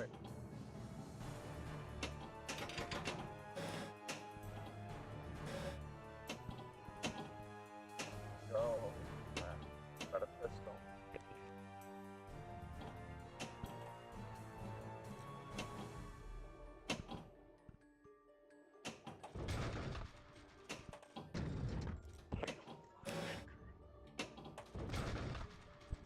Hey Lucid, There I'm he not is. sure if I mentioned this one or not, but I did recently confirm that throwing knife in Warzone is a knock, as long as it's to the chest or the head with full plates. So you can be at full health, full plates. Someone hits you in the chest. Didn't I have something counter to that happen to me though? I feel like I hit somebody with the throwing knife, they didn't go down or something, dude. If you hit their arms or legs, it'll just break their arm. Oh, so it's gotta be body. Okay. Yes, it's got to be body or leg. Okay, I'm gonna start using throwing knives again. So I got. Sorry, Joe. Did you get a buff? Because I can't remember it being like that when I used to run them. I just used to use them to finish people off. They'd break armor, but they wouldn't down. I think I tried to so I was playing with some dudes yesterday or whatever, and I was like, I just got that new throwing knife skin, and I was using it, and I was like, oh, so it does work like that. And I was like, has it always worked like that? And they were like, no. And they were like, yes. So apparently it has been like that as far back as they could remember, at least. So Ah, that's I crazy. don't know, man. I don't know where I've been on that. It's just been the arm shot thing that's been fooling everybody. Maybe, man. I thought I was pretty decent on them, man. I thought I was decent with them when I used to run them. Gonna have to try them again, Joe. Better get on. Yeah, Go. 110 gigabyte download or whatever the fuck it is. Yeah, I ain't got it. I download Kingdom Come Deliverance tonight. I know how big that game is. What you think? No, it's not bad. Graphics pay such a big, graphics are crazy, man. You know DayZ is only like 11 gigs? Yeah. I mean, Sekiro is quite a big game, has really beautiful graphics, and that thing's like 9 gigs or something.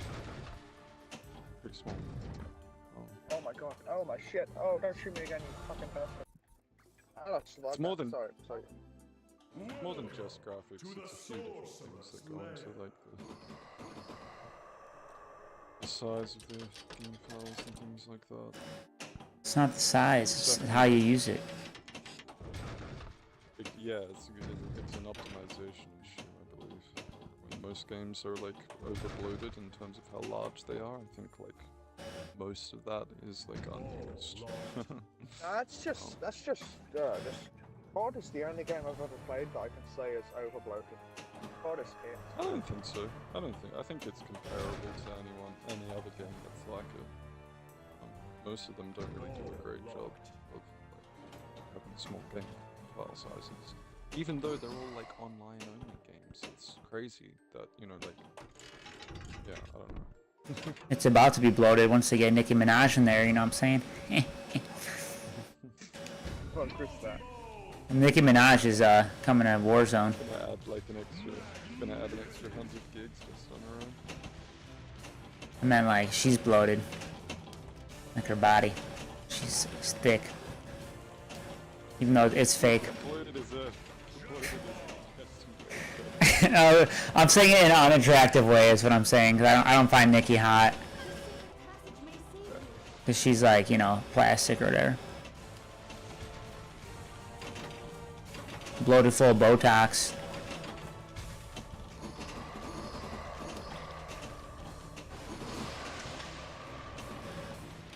My buddy was watching the stream and he's like, oh, I'm like, oh, get out of here, Kevin Durant. He's like, oh my god, that guy does look like Kevin Durant. I'm like, it is, dude. It's fucking Kevin. They got Kevin Durant in here.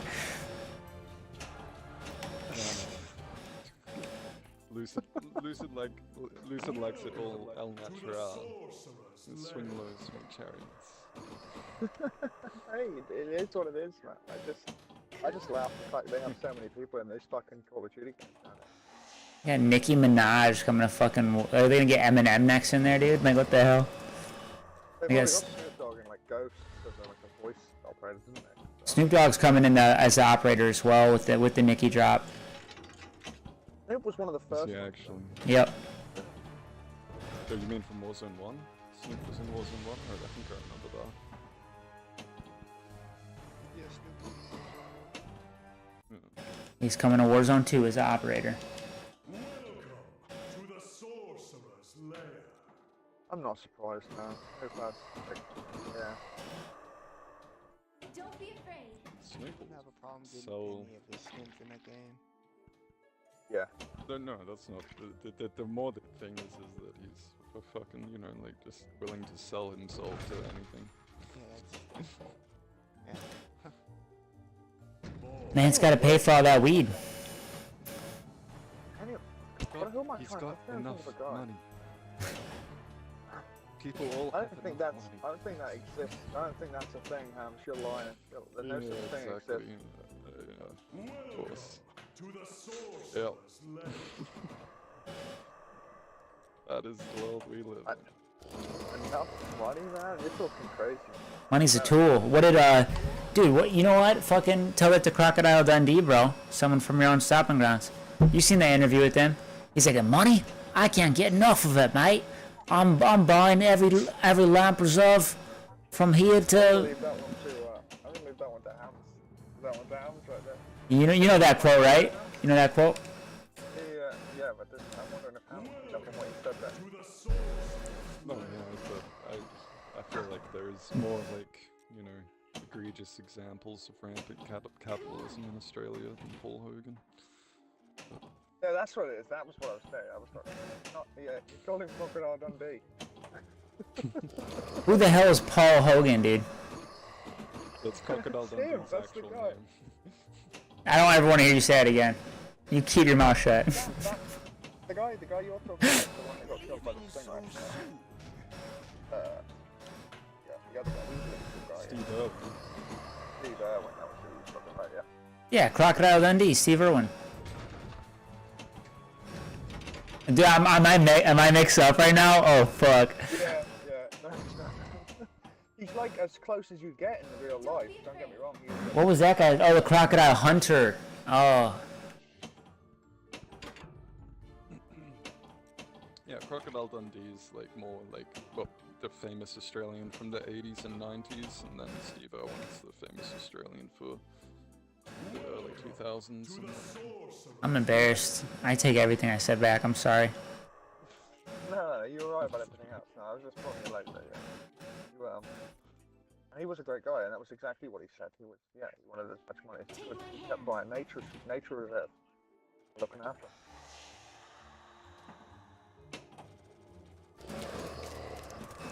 Yeah, but that's a problem, right? When you need money to buy the world back from all the industries that are fucking it up. Yeah, he did some good shit, man. Whisper isn't here yet. I'm a fan.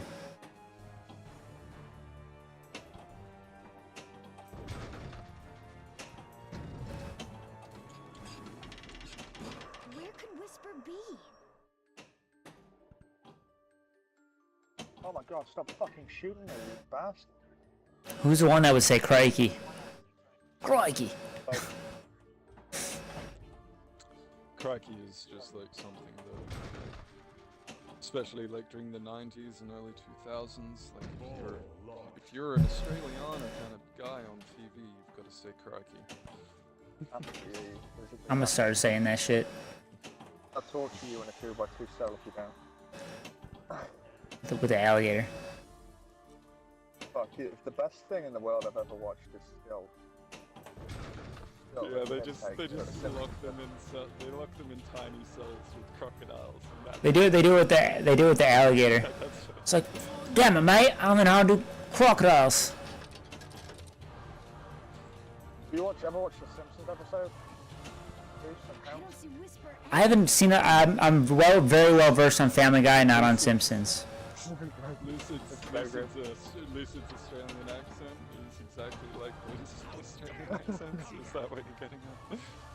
That's not a knife. This is a knife. That's not. That's a spoon. I see you've played Knifey Spoony before, mate.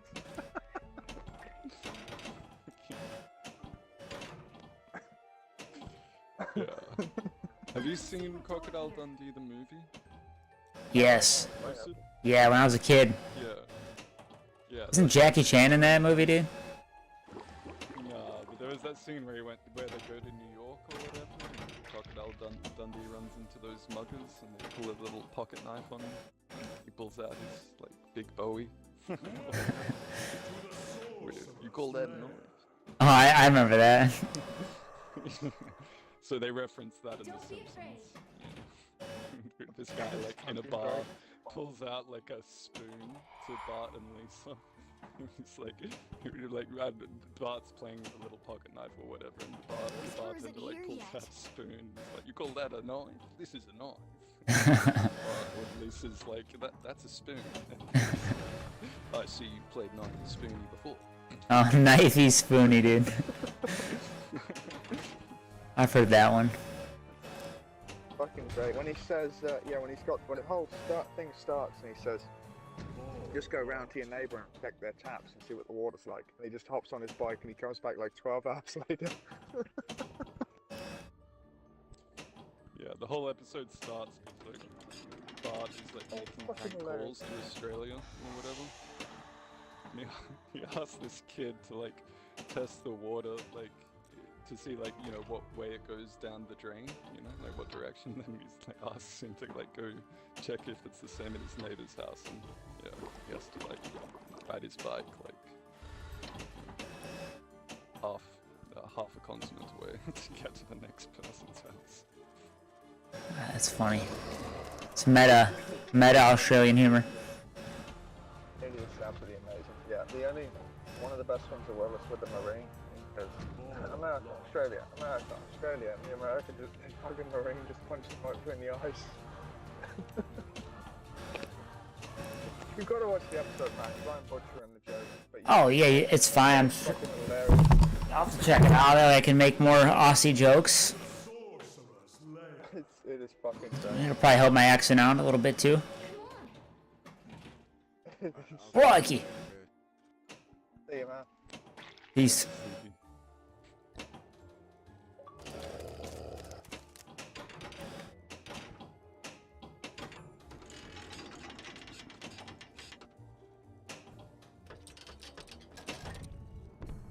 I think hopefully he's got work again today, right? Is that right? Yeah, he has. That's what he's went to. Yeah. Step into the gates of the void.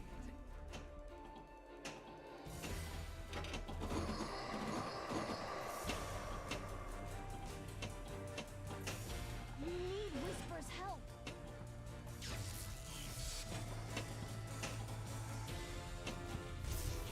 That's it.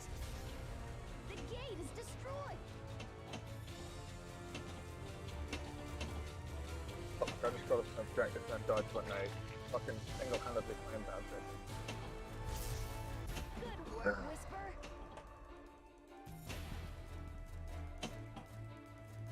I love playing Commando because I feel like I'm not killing anyone with these barrages. Every single time I call an airstrike, we take the objective. So I must be doing something, right? Crikey.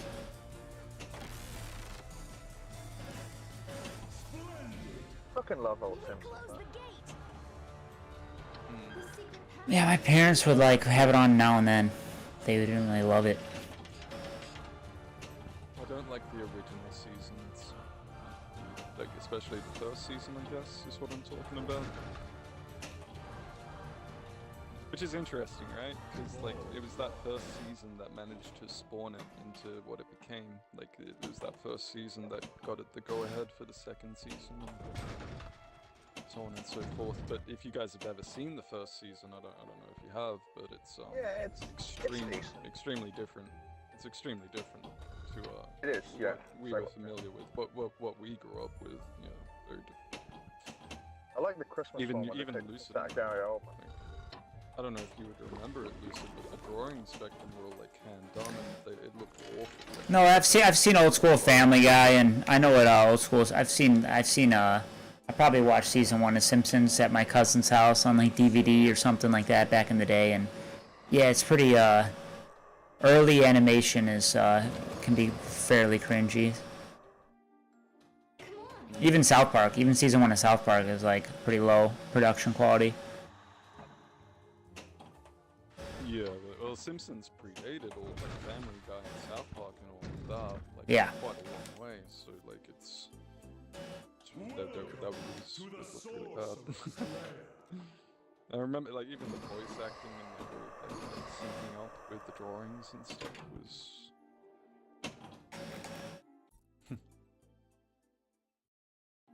The writing was a better one. You know who wrote a lot? Who I don't really, not 100% fan of him as a talk show host, because that's mainly because I don't like talk shows. But fucking Conan O'Brien is a pretty good comedy writer. Well, he did write for The Simpsons, like for He quite a wrote long for The time. Simpsons, he wrote for Family Guy, I believe, and a couple of like special episodes, and they're pretty good. What's that? Interesting. We need to get through them. You gotta get famous somehow, right? Yeah, the talk show, and it's like, I'm just not a fan of talk shows. I don't have anything against talk show hosts. I mean, they're sellouts, right? I don't think Conan's Conan's- a sellout. Yeah. Conan's pretty hilarious. They're advertisements, though. It's like I understand that's what the, but like let's say you're like you're an entertainer, right? But like you have musicians, comedians, you have like but if you have a talk show, you're like always having guests on you're basically promoting movies and shit like that all the time, mixed with your own twist, however you want to do it. But it's always having guests on and promoting movies in Hollywood if you're a talk show host. Which is right, but I do think Conan can hold his own pretty well, which is not something I can say about Jimmy Fallon and that other weird fucking English one he used to be in. Gavin and Stacey. I mean, when it comes to talk show hosts, my favorite would be like Stephen Colbert or Jon Stewart. I was a little young to understand Jon Stewart, especially because my dad was so anti-liberal. I'm like, oh, I don't like this guy. But I got a little older, and I'm like, Jon Stewart's funny as fuck, But I kind of missed the wave on that. Yeah, I'll argue that they were more sellouts than modern talk show hosts. Well, I don't know. I was pretty young, but I think John Oliver, those guys, they talk politics and stuff too. I don't really know. I don't watch talk shows, so I don't really have a well-versed opinion on it, really. No, I'm with you. It seems like they used to be very. There's nothing wrong with it, but they're very. It's a talk show host for this kind of person. Here's a talk show host for this kind of person. They don't really broaden it up very much, which was the case for all of them. There's one who was not like that. I think Letterman's overrated. You're talking about Bill Mayer or something? Not 100% sure who I'm talking about, man. I'd have to see a picture to know who I'm talking about. Can't really remember the guy's name. Bill Mayer's kind of like got a very angular looking face with slick back silver hair. It's kind of like middle aged, but it's very smooth, like angular features. I'll take a look at him in a Sounded minute. all like the person you're describing? Not the most attractive man.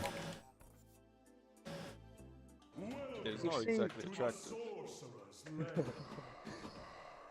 Yeah. He's got like a big nose, Bill Mayer, dude. Funny looking. Yeah, he's Oh, one of yeah, those people I that think, kind of looks yeah. like a shark. I think this one, yeah, I think a big nose is the giveaway there. He has like a visibly It's big like a round nose. It's like a clown. He looks like a clown. I don't know if it's like a dominant feature. He's pretty smart, pretty funny. I've seen him like talk to Norm. I like Norm Macdonald, so I watch a lot of his compilations and Yeah. stuff. He's, So it's funny, like Bill Mayer used to be what you'd consider like a liberal, like back in like the 80s and early 90s and stuff. And then like as time went by, like he's like become like like more in line with like modern conservatism in a lot of ways, or modern liberalism in the like economic sense, if you get what I mean. Sorry, that's so the right word for that is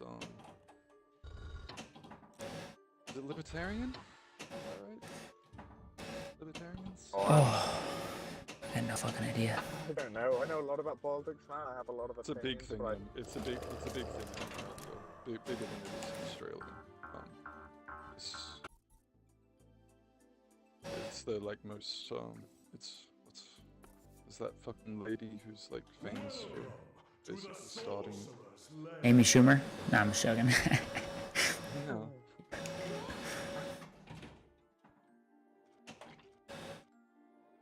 Hillary Clinton? I'm gonna start naming famous women. Just even notice. I mean, how many are there? Scratch them all out in an hour, he says.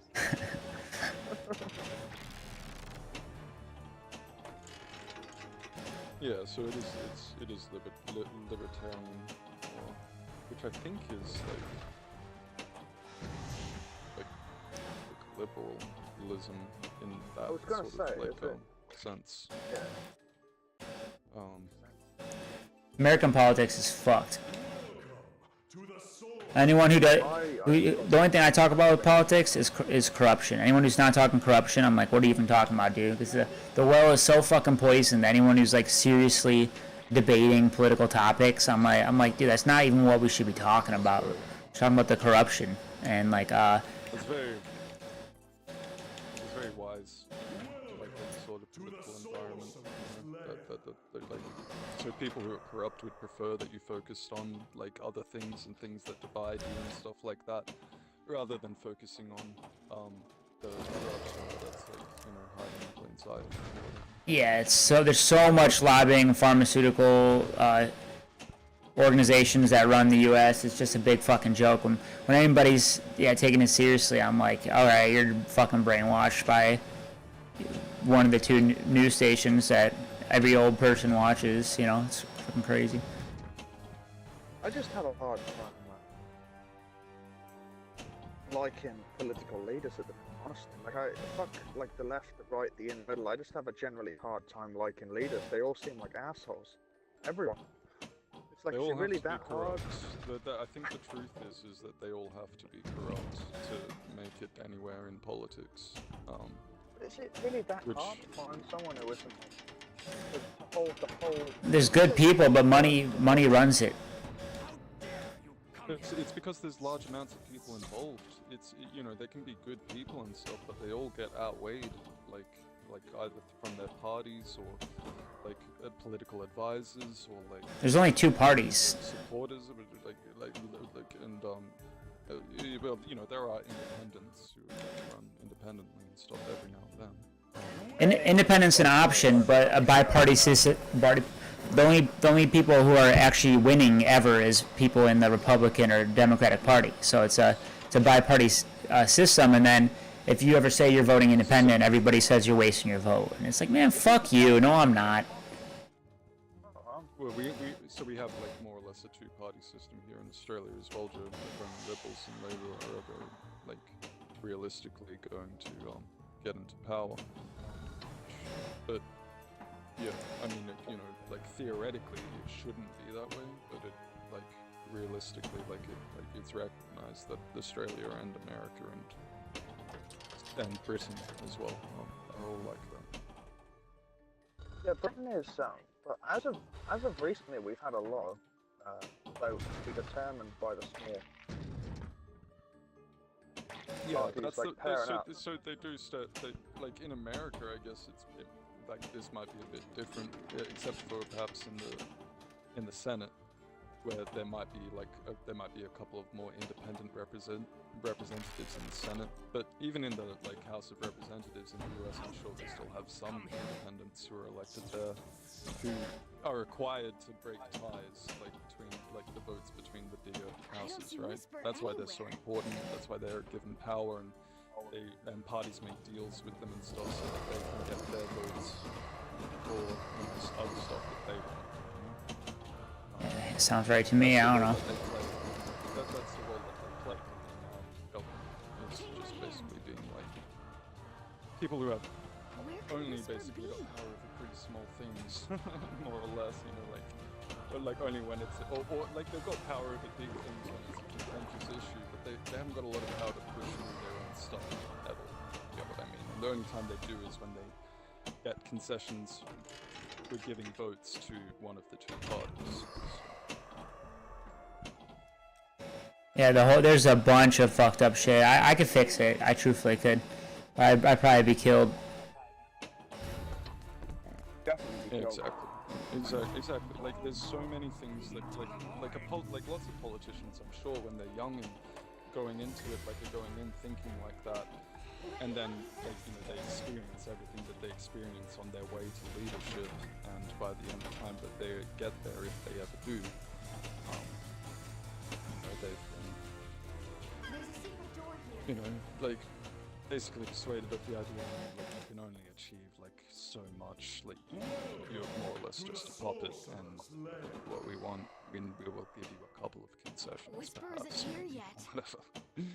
Because really, like, in the end, like, when it's so much about, like, Don't be afraid. money and campaigning and, like, you know, fundraising and stuff like that, how much power do you really have when you're asking people for millions of dollars?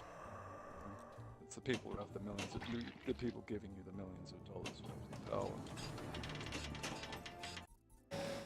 I'm with you. I do see what you're saying. It's Welcome to the sorcerer's I guess I always just thought independents had more power. Nah, then if you tell anybody you're voting independent, like when the main election happens, everybody tells you. Like the younger generation is a lot more like, yes, independent, even though I know it's like there's a wave of the young people who are on the independent, you know, mindset, but even that is like ills in comparison to the poison pool of people telling you you're wasting your vote, and you know, hey, well, which one do you want to win? You know. No, it works a little differently in Australia. That sort of thing works a little differently in Australia compared to America. In America, man, like not enough of you guys really vote at all. Like it's so hard to like work out like you gotta like go through like demographic by demographic in America to like work out like where all the votes are going. But you know it's gonna be like, you know, just like people who watch the news. When brainwashed by the news and shit. and it's a House of Representatives, or there's what is it, Electoral College here as well. There's a secret door here. Meaning you're basically choosing, if you're choosing like I don't know. For you. You're choosing who gets to vote for you in America, basically. Yeah. So yeah, that's how that So even if you win, it's like it's so fucked up, dude. It is. So, but in Australia, it's illegal to not vote, right? Every time there's a It's illegal not to vote. or federal, it's illegal not to vote. And Oh. you get fined if you don't vote. Okay. So we have a high, like most of our population votes, right? Which, you know, that's a good idea. I know a lot of people don't like the idea of being forced to vote, but you did like then it's not like they're monitoring what you're putting on the paper. I like it, because we have other civic duties that are illegal. Like it's illegal not to go to jury summons if you get summoned to go to court, but you know you can choose not to vote, which is weird. But you know, even if you abstain, at least you're showing up. Like you should have show up and abstain on the ballot. But yeah, to make everybody do it would you know, solve a lot of compliancy issues. For sure. So when we vote for like an independent or like one of the third parties or whatever, we have a preferential voting system. So that party chooses where their vote goes if they lose, right? So kind of like it's weird. You gotta be careful about what you vote for in Australia. Which is a 'cause weird if you're thing, not, man. yeah, if you don't know where I your don't see vote's gonna Whisper go, anywhere. like if you're voting for a third party or an independent, like then you could end up voting for something you didn't want. Or whatever. Weird. But, yeah, it is. That's that one. That one's kind of newer the way that works, because it used to be that we had to do the preferential voting ourselves. Like we had to choose what order it would go in, but they changed it a couple of years ago to you know, you can still do that. That option's still there, but they've made like an easy option now where you just like choose the party, and the party itself chooses where the preferential vote goes. To the source layer. Yeah. So. Which is, Strange. in England, if you vote and your party loses, your vote's gone. It's lost. They don't do that whole preferential, which is one thing that really confused me over here. Yeah, the preferential voting systems is good in theory. Like the implementation of it, like definitely needs to be worked on. But I think it's a good idea. We had an issue in England where the Conservatives won the vote by one of the minor parties pooling their votes with them. When you have a tiebreaker, when it's equal, the minor parties can make a deal. They take a certain amount of government, and the main party takes the rest of the government. And we had an issue where one of the minor parties said, if you give us like 10 million pounds towards our budget for what we want to do in Northern Ireland, we'll just leave you alone and you can do whatever you want.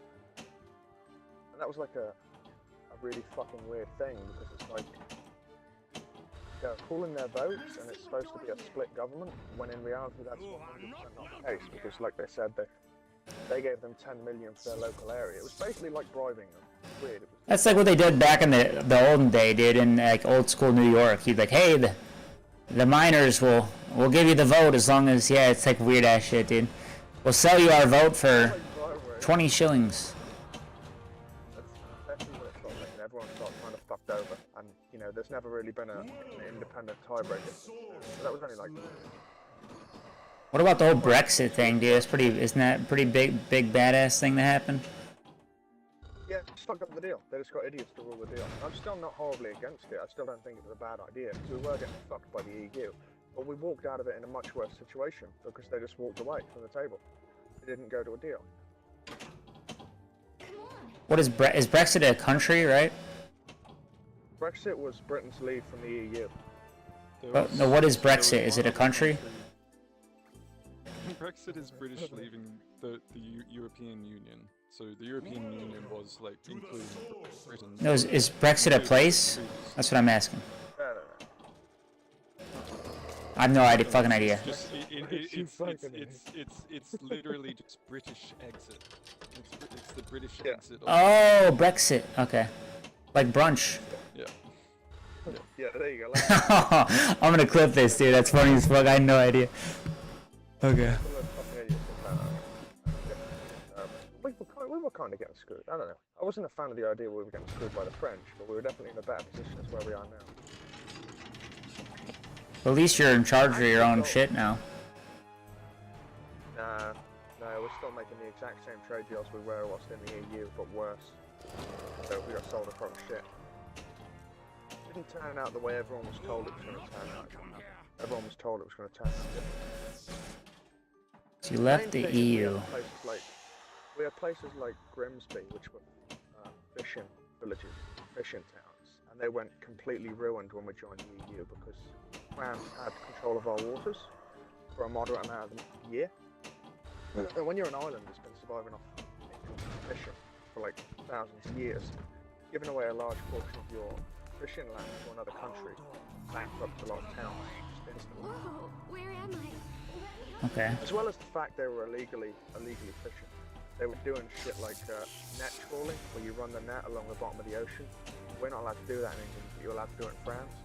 They were doing it in British waters. Okay. So we weren't allowed to do anything. Basically, completely fucking over the local sea life and ruining the land for like further fishing. But we had all the waters around Britain. So, you know, thousands upon thousands of years of medieval warfare. Eventually, I think a lot of it was ours. They just kind of gave it up. We joined the EU. So the big selling point was everything's going to be the same, except we're going to get back up. It's definitely not. Losing land is never a good thing. You know what my uncle says about land? He goes, they're not making any more of it. Yeah, exactly. And England is a very small country, so it's waters. If you take a look at how much water England legally owns around it, it is crazy. We own like water up in Norway, up near Iceland, We had a lot of wars we shouldn't as a result of medieval conflict. Passage may save you. Pretty badass. Which I am. It is, and I'm not against giving these people, these places, their orders back. I just don't like the.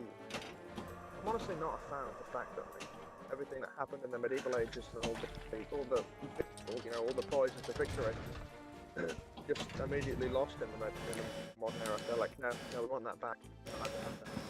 We've already talked about the museum joke. Yeah, give the shit in the museums back, keep the land, you know? Because the land shit's like, dude, no way. Yeah, it's just weird. It's just a result of like, you know, bettering international relations and stuff in like a modern age. I don't think it's a bad thing. The U.S. needs to give way more land back to Native Americans. Way more. Yeah, but what you don't understand, Hams, is it's like we were given a lot, not much in return. You know what I mean? We were given a lot of this land away for what you call diplomatic relations. But there was never really none of it. No one in the EU liked us enough to give us a favourable trade deal. We can't even. There's one thing the English people hate about American governments is Joe fucking Biden. He won't give us a trade deal for anything. He won't give England a fucking trade deal for anything. He says it will cripple European relations with America. Joe Biden isn't even a real person, dude. He's a fucking old puppet. One of the big things Trump did that absolutely made fucking the English public love him, and it's really fucking stupid when you think about it, but it's also kind of funny. When Barack Obama was in power, he removed the portrait of Churchill that was in the White House and put up a portrait of a famous black activist, which I have no problem with. But when Trump got in power, one of the first things he did was take that poster down and put the portrait of Churchill back up in the White House, you know? Oh, cool. And everyone in England was like, yeah, woo, American relations again. Yeah, this guy's great.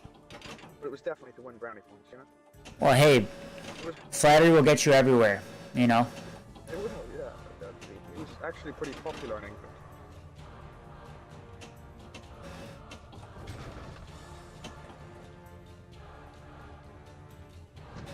It's actually one of the main reasons Boris Johnson won, because everyone thought he was going to be the same as him, but he definitely wasn't.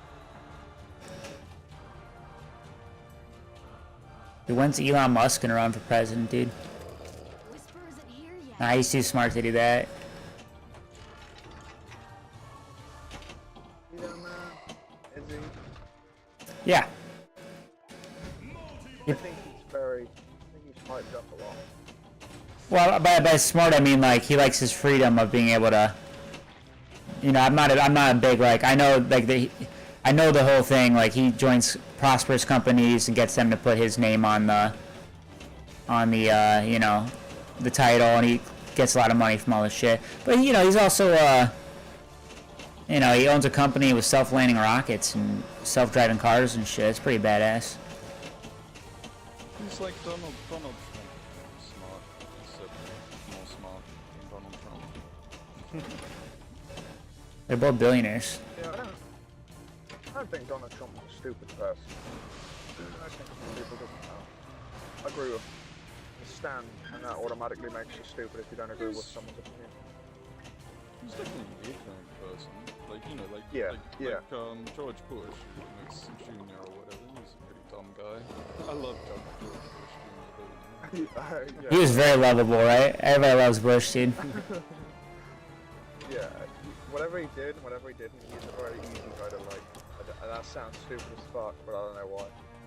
He had charisma.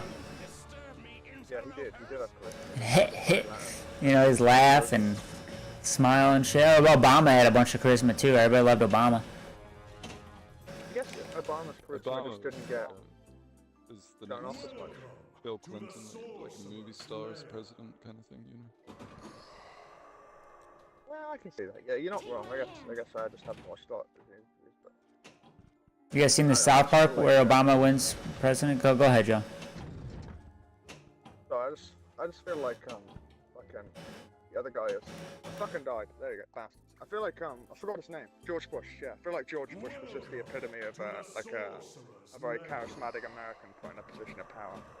when he's doing the fucking interview, and he's like, "We're gonna take these terrorists, and we're gonna take them, and we're gonna kill them, and we're gonna absolutely crush them. Now watch me strike this, and watch me hit this ball."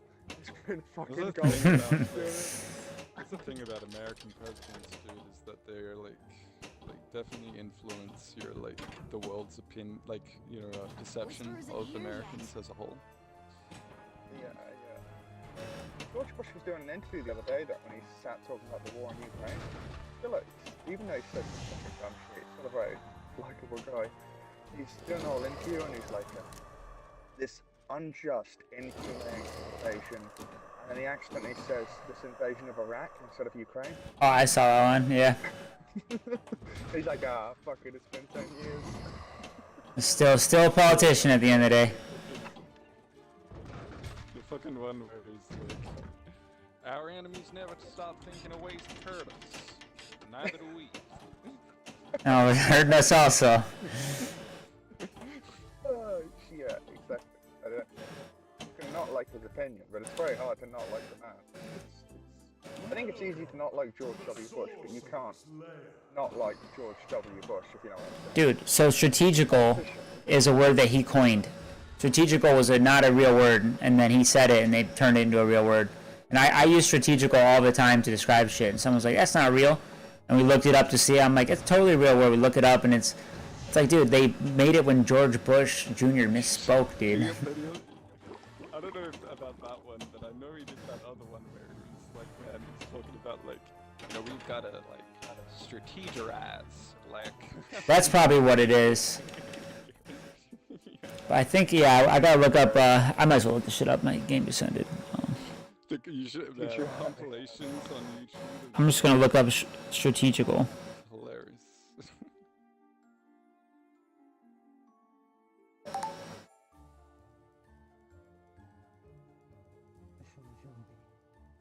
Jesus Christ.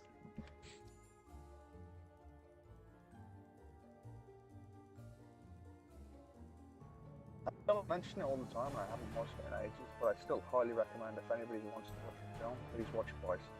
Vice is such a good film. That Dick Cheney, George Bush. Yeah, man, I remember it being advertised. It's so good. It shows how George Bush was just like the charismatic front guy, and Dick Cheney was like the brains behind the guy. Yeah. I'm familiar with the story. And the movie also has the part where Dick Cheney shoots his friend in the face, right? It's been, like I said, it's been a couple of years since I watched it. I can't remember the. Yeah, strategery. Strategery, that's it, not strategerize, it's strategery. Yeah. I guess it's one of, it said something that everyone in their cabinet started using it as a joke, and then he accidentally said it or something, and I don't know, but Right. I'm sure it was just That's what they said for the press at the time. I'm sure they were like, it's not really something. it was his idea. I'm sure he was asked they were asked about it.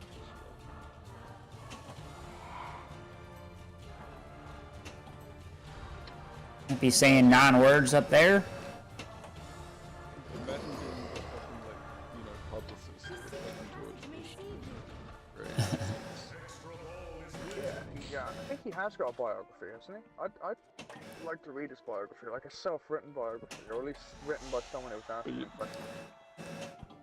Yeah. An autobiography is what they're called. Yeah, that's the one, yeah. I'd read that.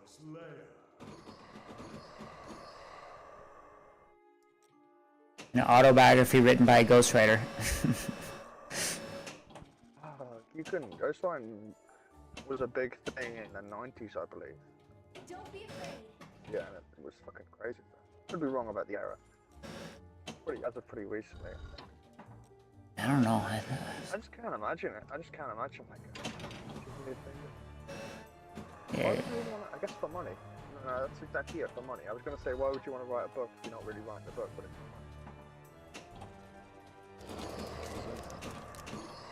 The people demand an autobiography, you don't want to write it. Hire a ghostwriter. When I was 7, my father always told me. way though is actually just to get their book into the New York Times bestseller list. There's this whole, it's a crazy like thing, man. Like if you look into it, the New York's bestseller list is basically like an advertising, like publicist sort of sham thing, where like, because it's just based on the amount of sales, right? So, and it's shown that like fucking, if you get your book into the, you know, New York Times top 100 bestsellers or whatever, then that's gonna, you're gonna be able to like charge more for TV and shit like that and whatever. So like, and it's been found like people like, you know, just like buy up their own stocks of their own books and shit, Yes. right? To Yes. get it into the New York 100% Times right. bestseller. Yeah. That's the American way. We're sold out.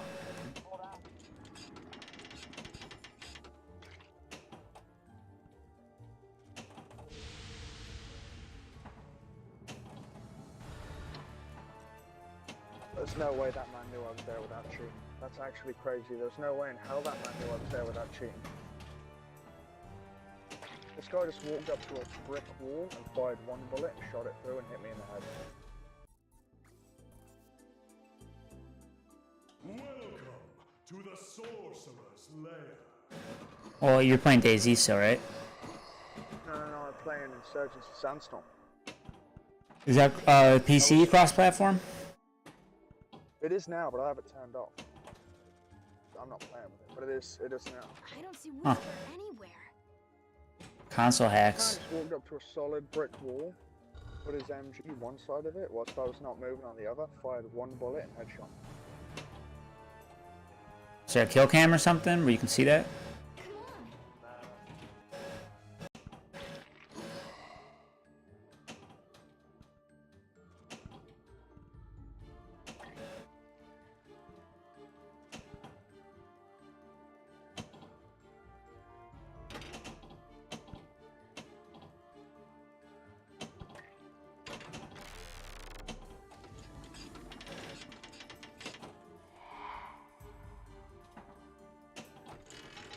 I still can't believe I'm top 100 on this table.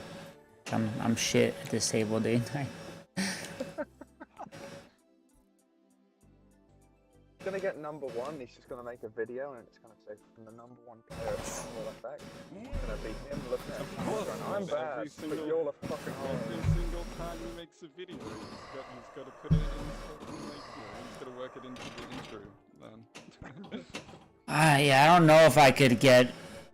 Yeah. Dude, I think my record's like 3-4 billion, and then somebody has it on... That's on Pinball Fx 3. Somebody's got that on this version, and I'm like, how the fuck did you do that, dude? Fuck out of here. That's what you got playing a server.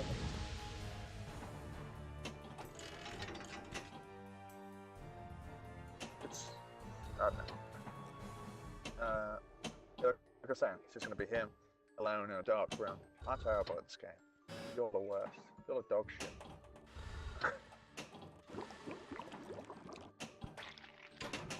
I don't see Whisper anywhere. What was that? How did that man kill him? How did you do that? Maybe I had like 13 billion, actually. It might be possible. Are you gonna do it or are you just playing it? Okay. Huh? Are you gonna go for number one or are you just doing it because it's such a fun game? I'm going for number one on Demon's Tilt for sure. This one I'm just playing, just to get a little recalibrated and test the waters a bit here.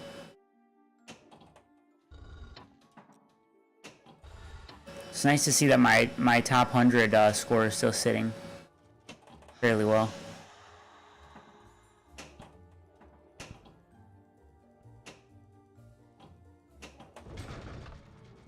Demon's Tilt, I know I can get number one in the world. That's no problem.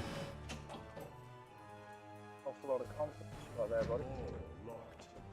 Yeah, it's just I just understand the table enough, and there's just, you know, it's crazy how safe you can get in that game compared to this one. Pinball Fx 3, I think I probably could get number one, but I was giving up at that point, and once I heard about the potential cheaters as well, that kind of turned me off to it. So I'm like, well, I could be getting number one, but if I'm like I already am, like, Ham said I have the highest recorded video score out of anybody on Pinball FX3. But that's buried in my VOD somewhere, also.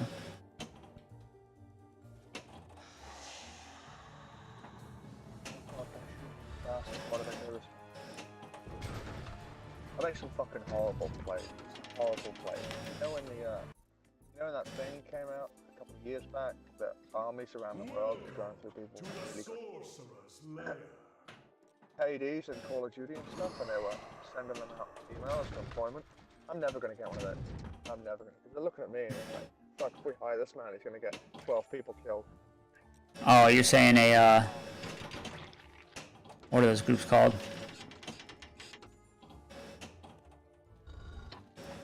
They're never gonna recruit me to the army based off of my gaming performance. Oh, that, okay. They're never gonna do it. Fucking horrible. Just making such... You know it's bad when you're making bad plays, but you know they're bad plays? Just running for like a solid 5 minutes going, I'm dead, I'm dead, I'm dead. There's something that I was telling Hams about this the other day. How I had a theory that there's, you know, one of the reasons why these other streamers, a lot of streamers have really high KDs and stuff, and Dr. Disrespect and all these guys, is because when they only play the game, they only do it for like an hour or two, and then they stop, and like, there is a mental decline that happens and a drop off, and there's actually these people that have been analyzing people's facial expressions and attitude and energy, and based on their attitude and energy and facial expressions, they can predict whether they're gonna win the next match or lose it.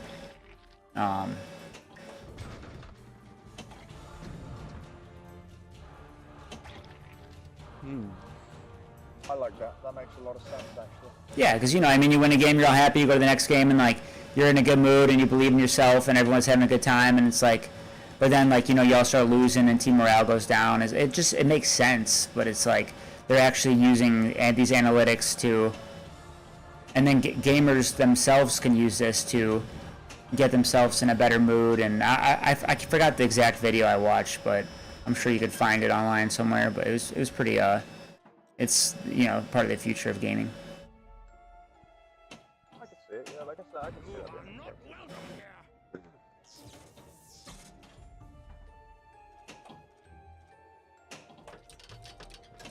One thing I've got to stop doing, man, is like, I'm gonna make like a mental decision to stop popping serious games just for a minute. Games like Daisy or games like Hunt Showdown. Yeah, that's my biggest pet peeve, dude. When people game in for one game or two, I'm like, get the fuck out of here. What are you guys doing? Like, coming in and just trying to tank the vibe, then dip in when we're all trying to get that kind of, like, not you personally, but like, that stuff always pissed me off, dude. That's why I stopped playing trios. One of the reasons. I'm like, fuck, can't handle everybody just leaving and not giving it a true chance. Well, my issue with it when I do it, man, is I'm just not mentally preparing myself to get absolutely fucking railed, or like, I'm not putting myself. It's how I died earlier today in Daisy. I wasn't mentally prepared for a shooter the one time it happened. You know? Yeah. Yes, you just gotta realize when you're declining and play chiller games.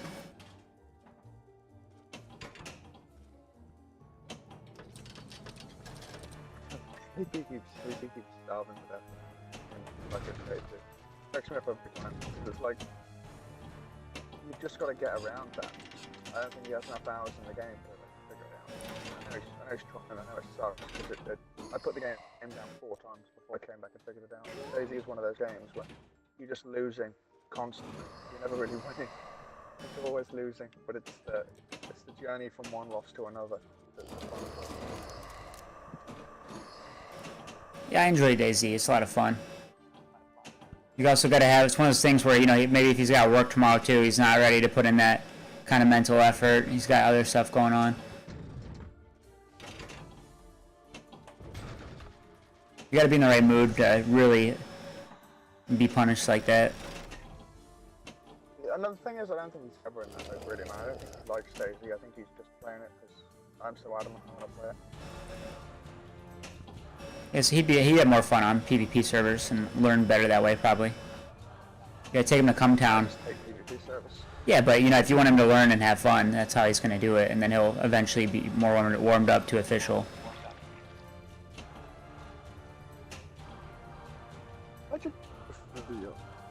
I like looting and sniping. That was it. Secret passage may save you. Bless you. Sucker general. Like general gun at both got AKs within 50 meters. I suck at that now. I like sniping. I like reading people running in the distance. Hard to do with bad internet, but it's still possible. And we're talking about Sleepy though. Yeah, I didn't really say that.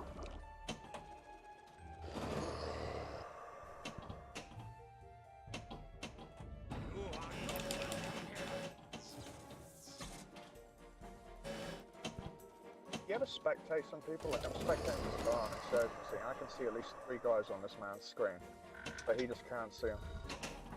Yeah, you always see shit other people don't see when you're watching.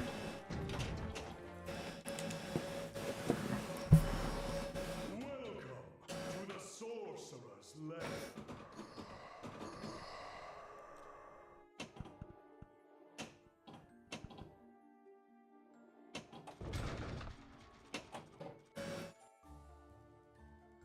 Ball locked.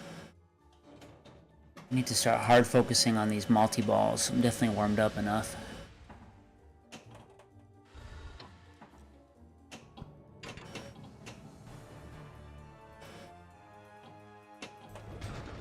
That was not very nice play.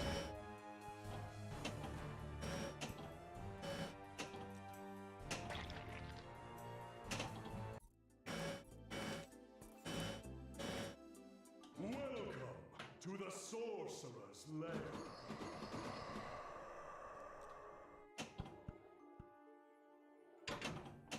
Take my hand.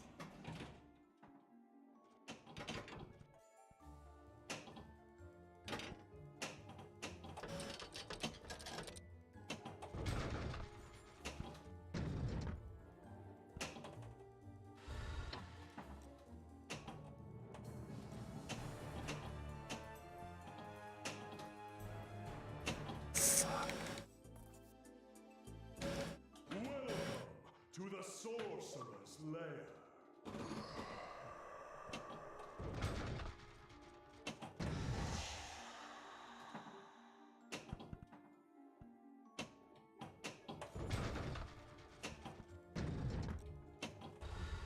Why did the guy just walk on B, really? I'm just a little wild.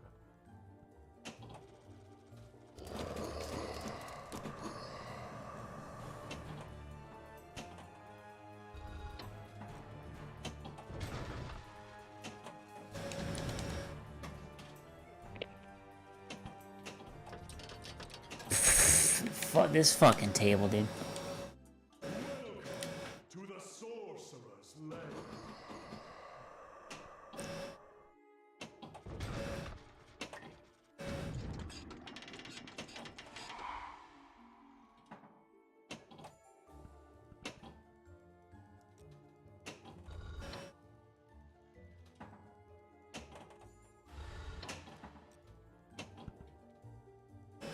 I can do it though. You know what? I'm also fucking sober now, dude.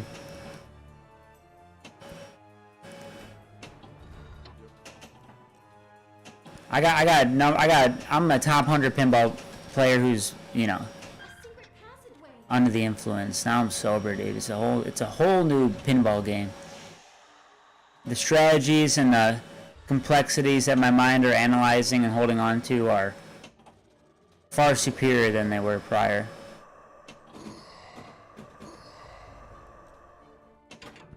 Nobody's even seen me, dude. Nobody knows.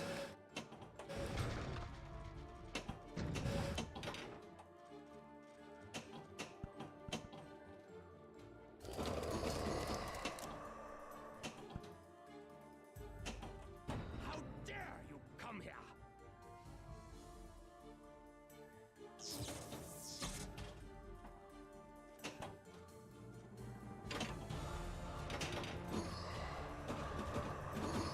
But this table is cursed as fuck. That's a fact.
I'm top 100 on this table, and I haven't even maxed out extra balls yet on it.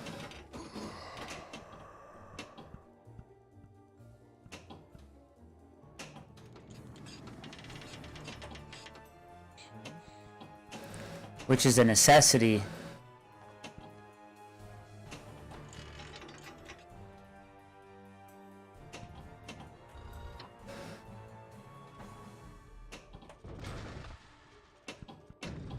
Where could Whisper be?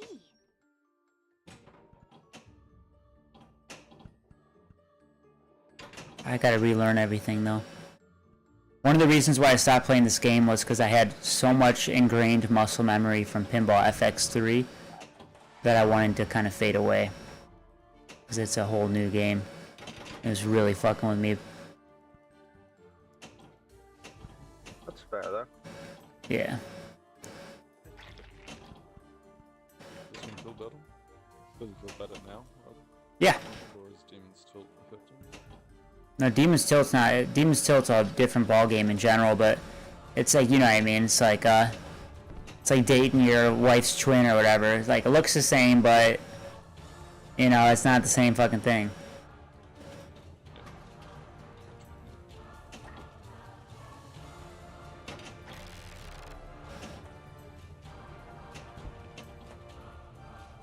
It's starting to like ideologies starting to come out. I mean, even though they do sound like supposedly close, certain German dictator. What, dating your wife's twin? No, sorry, I'm talking about Grimwald. Whole ideology thing. Oh, I hate spiders. Don't worry, Are you- they're just spiders. It's not really feasible to have the same like, normal ideology. Some sort of simplistic line for it to be viable. I don't get what you're talking about. But, Grimwald, the game I play, a weird fucking strange game that I play, and quite a few other people play. It's like a top-down colony simulator. Oh, cool. Space Age, for all you guys know shit. Yeah, it's they added a new DLC called Ideology, which basically adds religions in. Awesome. The issue being I was really struggling with, man. I'm pretty good at normal base game, I'm pretty good when you added royalty. Ideology absolutely broke me, and I went from playing again every day, kind of barely touching it. Sure. So I'm just now about to figure it out, and it seems to do that it slowed the game down from that. Ideology, you can no longer kind of rush to 20 colonists, a load of rooms, a massive base. You're going to have to make it a lot slower. So I'll put this way. I'm playing it on Iron Man mode as well, which is no saves. Yep. Basically, if I have 3 guys like I have right now, the main guy can convert them to his ideology over time. So you can convert them to Islam? Shortcut is now open to you. It's funny you say that. It's actually actually the base for my religion right now. Sure. A randomized one. Yes. Gives me an Islamic one, which I've never played with before. Cool. He can convert them, you know. He can. Like, if you have 2 diverse people, they all start hating each other because they're different religions. Yeah. So if I just have 3, as soon as 3 who are the same religion as the 3rd one's converted, then I can expand more people. You should do what the government's doing, dude, and create a fake alien invasion and then get everybody to denounce their worldwide religions and create a one world government. I could lock them up and they'd have a religious breakthrough. Because their deities is cancelling them and that's behind me. I don't see Whisper anywhere. That sounds fun.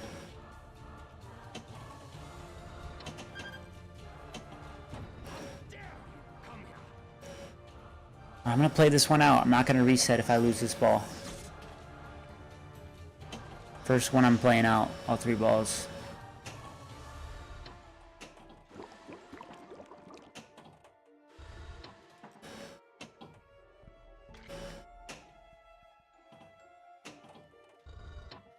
After this one, I gotta go call the government.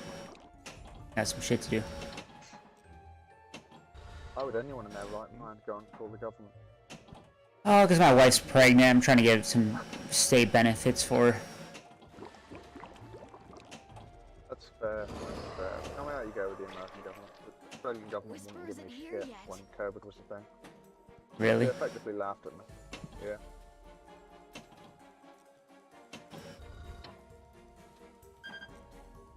Government totally sucks, you motherfucker. Government totally sucks.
On the land of freedom, it's just a baby's breath away.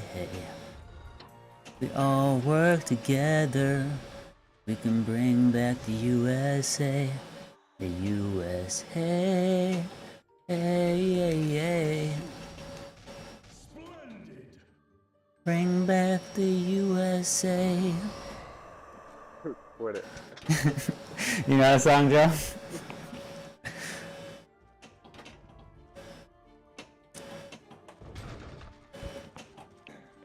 Did you make that up on the spot? No, dude, that's fucking Jack Black, bro. It's a great song. It's called The Government Totally Sucks. Let me tell you something about the government. They're fucking up the environment. They're taking all the fucking beautiful animals and making them fucking extinct. It's a great song, dude. I accidentally stumbled across his gaming stream one day. What was he playing? I found that. Fucking 2 years ago. But I didn't know he streamed games until that. I was just rolling through. It was either YouTube gaming or Facebook gaming. Either him coming in. Streaming him, streaming.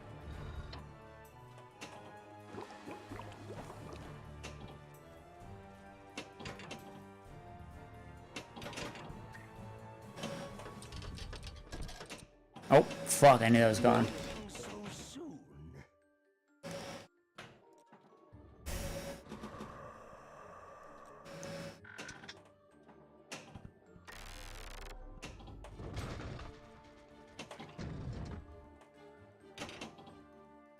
You're good at this stuff. Can you solve it? Yeah? Just watch me.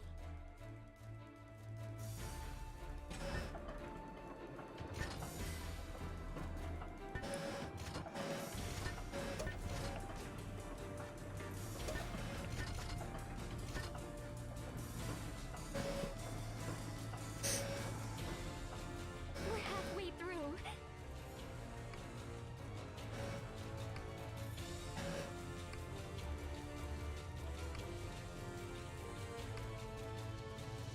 Piece of cake. Magnificent.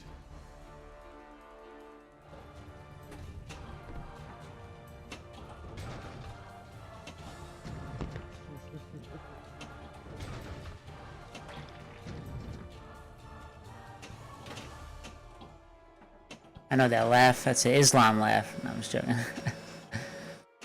Just, Alright. The game was telling me there was a 54% chance of it going to go perfectly, and then it got the worst possible outcome I could have got.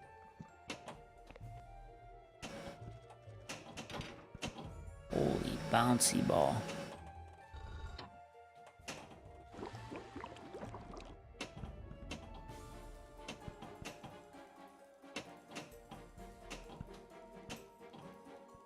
That's it. Fuck. Do one more.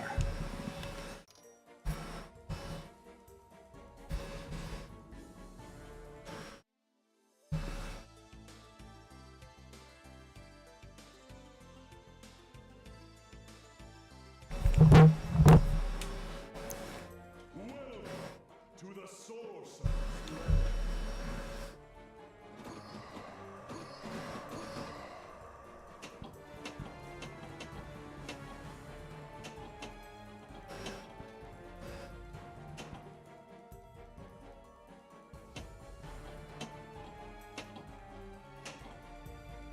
Don't be afraid.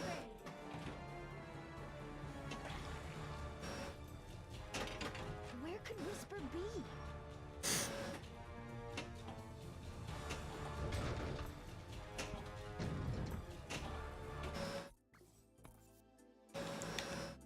Welcome to the sorcerer's lair.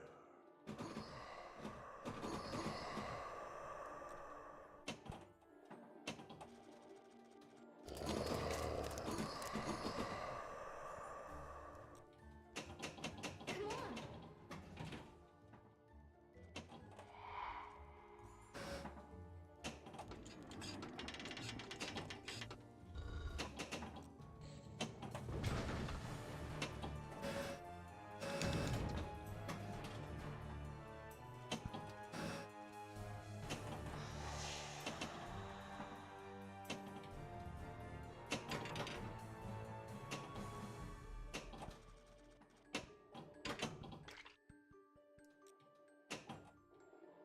Fuck. Yeah, I'm out of mental capacity here, yo.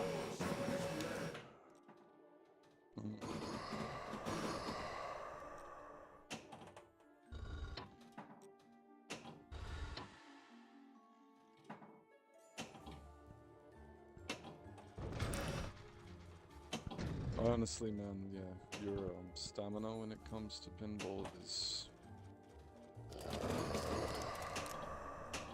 godly, let's say. The secret passage may lead. Well, you don't know, like, Good, possible. yeah, no, that's good. I like the godly. That's great. But when I was playing with what's his cannon the other day, dude, I got I was like 4 hours in before I finally got like 8 bill. Or maybe no, I was like 4 hours in before I got. Before I got 7 bill, and then 8 bill was the next night where I was, because that was the same day I came back from like a 6-hour drive from Minnesota, and I was fucking already like done a lot of monotonous shit.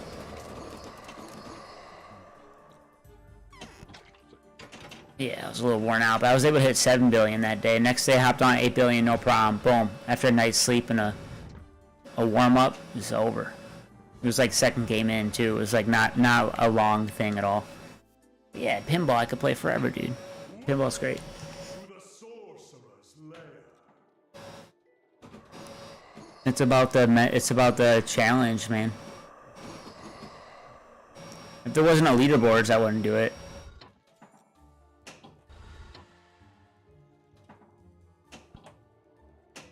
If it was just for fun, I wouldn't do it. That's for sure. Come on. It baffles me how you can game so fun. That's crazy.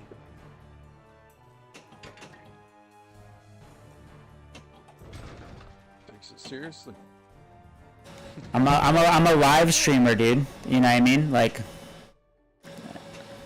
I take gaming more seriously than any of you guys in the sense where I'm like, you know what I mean, trying to create content and like someone. No, well, I've seen some people who take like I think we will. To be honest, seriously. Yeah. Lucian's pretty tame, but he's on that scale for sure. But I've seen some pretty.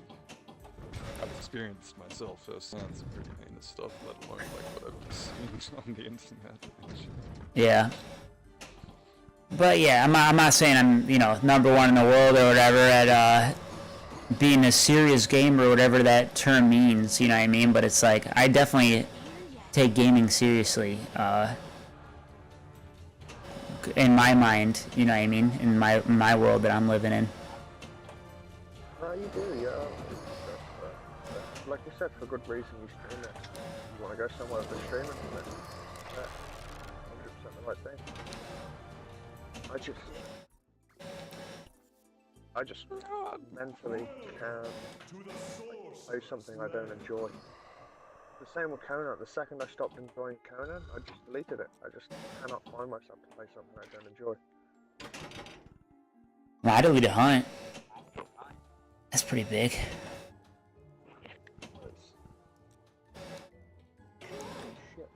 But that's also because it's a shit game, though. It's not my fault I deleted it. It's their fault.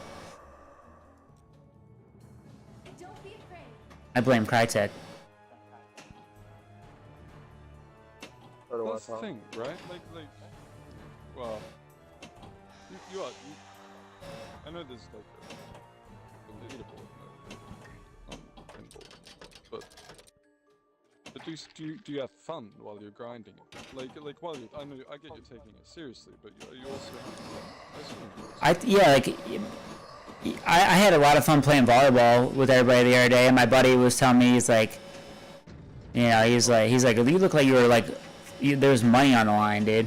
That's what he was saying. He's like, I'm just taking things seriously is how I have fun. You know what I mean? If everybody's just playing, then it's almost like a participation trophy. You know, if there's a participation trophy, I'm like, I don't really, it's not like, there's no real stakes. Everybody's leaving with the trophy, and it's like, if there's no real stakes on the table, then what's the fun of the game? You know what I mean? It's like, everyone's even and everyone's just having fun. That's not really fun for me. It's like a participation trophy. It's like, what was the score? Oh, the score doesn't matter. It's like, no, they clearly scored on us 8 times, and we clearly got our asses kicked. But you guys are telling us it didn't matter when, you know, they're leaving, you know what I mean, the winners, clearly. Yeah. But that's the thing, man. Like it's games, so nothing's at stake ever. In reality, it's games. Like. Nah, but there is stuff in stake for people with winning and stuff like that. There's like, there is. There's nothing real. Yes, there is. It's all real. All the fake stuff is real, though. Books are fake, but it's a real book.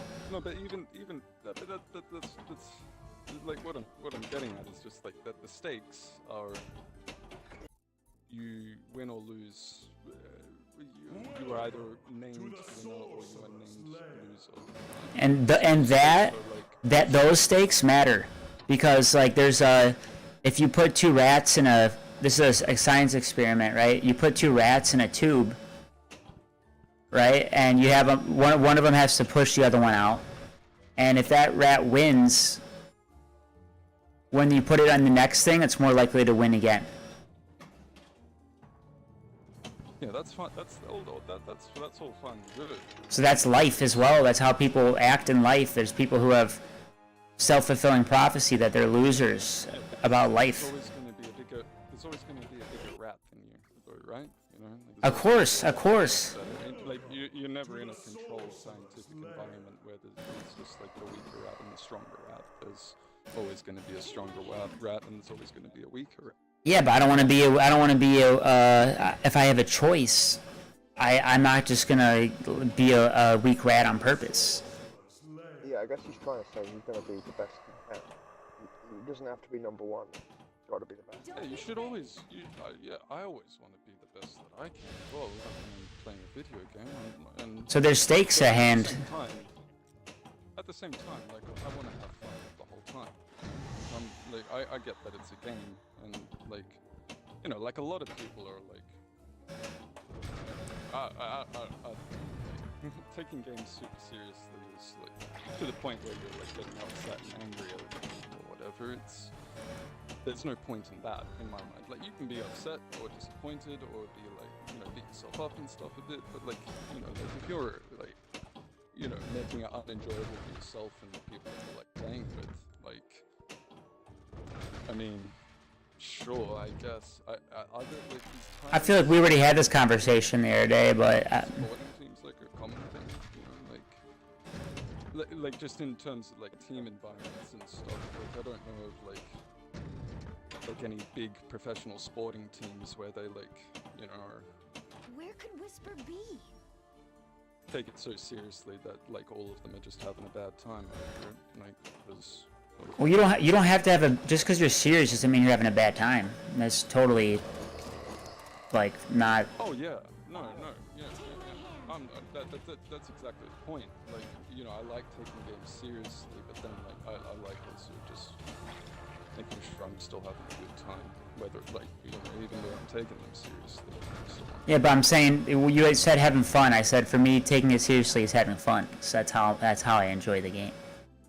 Welcome to the Sorcerer's Land. Because if there's no stakes at hand, it's like, you know, what am I doing here? I'm just like, even in Minecraft, you can die. You know what I'm saying? It's like there's a stake in Minecraft. I get what you're talking about the fun bit there, right, dude? But like, are you really having fun? Like so if you're pissed. Who are you questioning, me or yourself? Oh, I'm questioning the crowd, like just like He's just generally, saying, like, yeah. like if you get pissed off, like when you're taking things like seriously in a game, and taking things seriously is fun in games, because you know, like Everybody gets mad now and then. Yeah, and I've had to question myself on this sort of stuff in the past, like, and I came to it like you know, the conclusion that like, you know, I wasn't having fun when I was getting, like you quit out a hunt, right? Like as well, like for different reasons or whatever. But like, you know, like if you're not enjoying your time there, like, you know, like it's just, like. Here's what I would say, Hams. Here's what I would say. I don't want to be like a jerk, but I want to say, duh. Like I feel like you're trying to make like a super philosophical point, but at the same time, it's also really obvious and doesn't really need affirmed. It's like, you know what I mean? Obviously, if you're angry and not having fun, you're not having fun. Duh. Yeah, exactly. So like, yeah. Yeah, duh. Okay, cool. Welcome to the Sorcerer's But I feel we also had like a 4-hour conversation on this shit the other night, so it's like kind of beating the stake in the ground. Level of overlap, I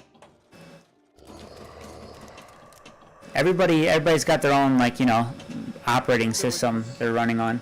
I feel like there's like a threshold that happens to us gamers, like when we take games seriously. That, like the threshold of like when we're first getting into it and having fun and stuff, and then like we cross this threshold of like taking it seriously. Like with Halo and shit, I've been to a high tier. Like right now, what I'm thinking of is like myself and one showdown, like going like just being like in a party with this dude who was like pretty new to the game, and he was with this other guy, and like I got killed or whatever, and spectating this new player, and I was giving him like angry call-outs more or less, because I'm like watching this dude playing and it's crap, and he's like making lots of wrong choices and shit. And I'm just pissed at like the whole situation, because like part of the reason like that I've died is because I'm trying to fucking like Whisper isn't here cover yet. this idiot who's just like running in or whatever, but. And they're constant chatting and questions that always come with like new players and all that sort of stuff. Like I was always really fucking irritable at people, like really quick. Like most of my LFG posts were like, be quiet. That kind of stuff. My LFG posts were looking for stoners, typically. Take my hand. But yeah, you know, like, and I remember the other guy in the party just like fucking, like going off at me about that. And I'm the kind of person who like doesn't get defensive when like, you know, when people like go off at me and like berate me, like, you know, I get pretty internal about it, and I thought about it for a while. He was right, and I ended up apologizing for that. Indeed. It's still like,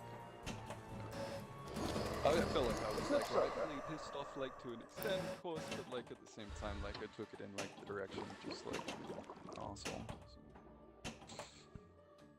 You're well within your rights though to want to take it serious. This is. It's pretty soon on that I took like a whole. To the sorcerer's lair. Sorry, what were you saying, Jim? But you're well.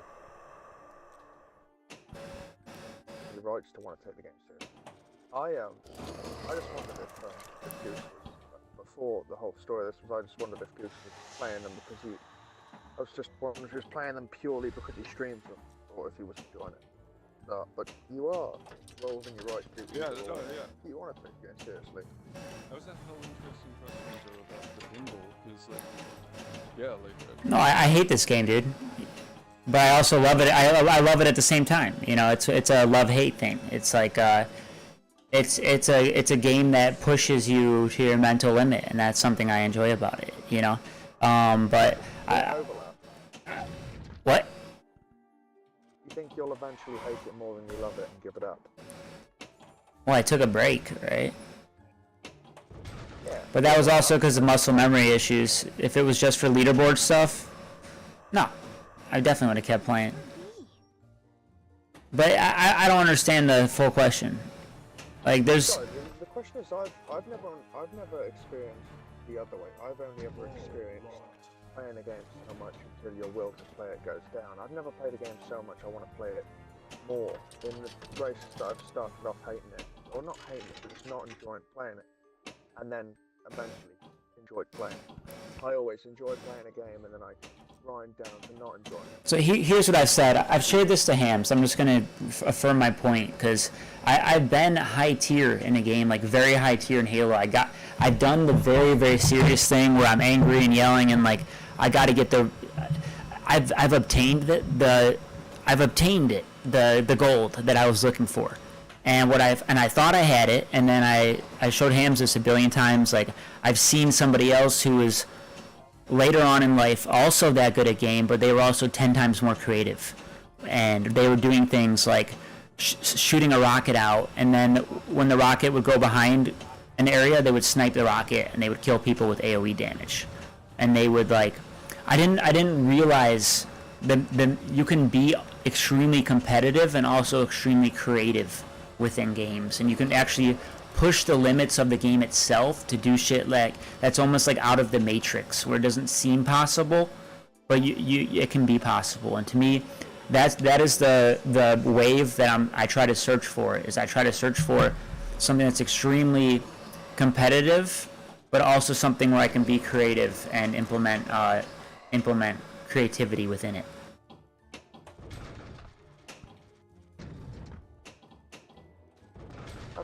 That's fair, I guess.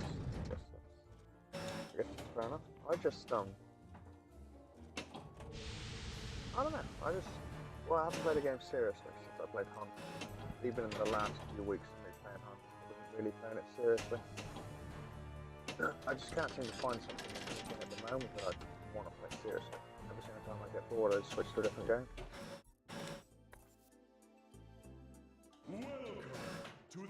And nothing's wrong with playing games for fun, you know. Like and you do reach floors in certain games where you're like, yeah, I don't want to take this game. Like for me, Rocket League, I'm like, I don't want to play this game competitively. I play Rocket League more for fun, because I realize the skill ceiling isn't something that I actually would ever want to obtain.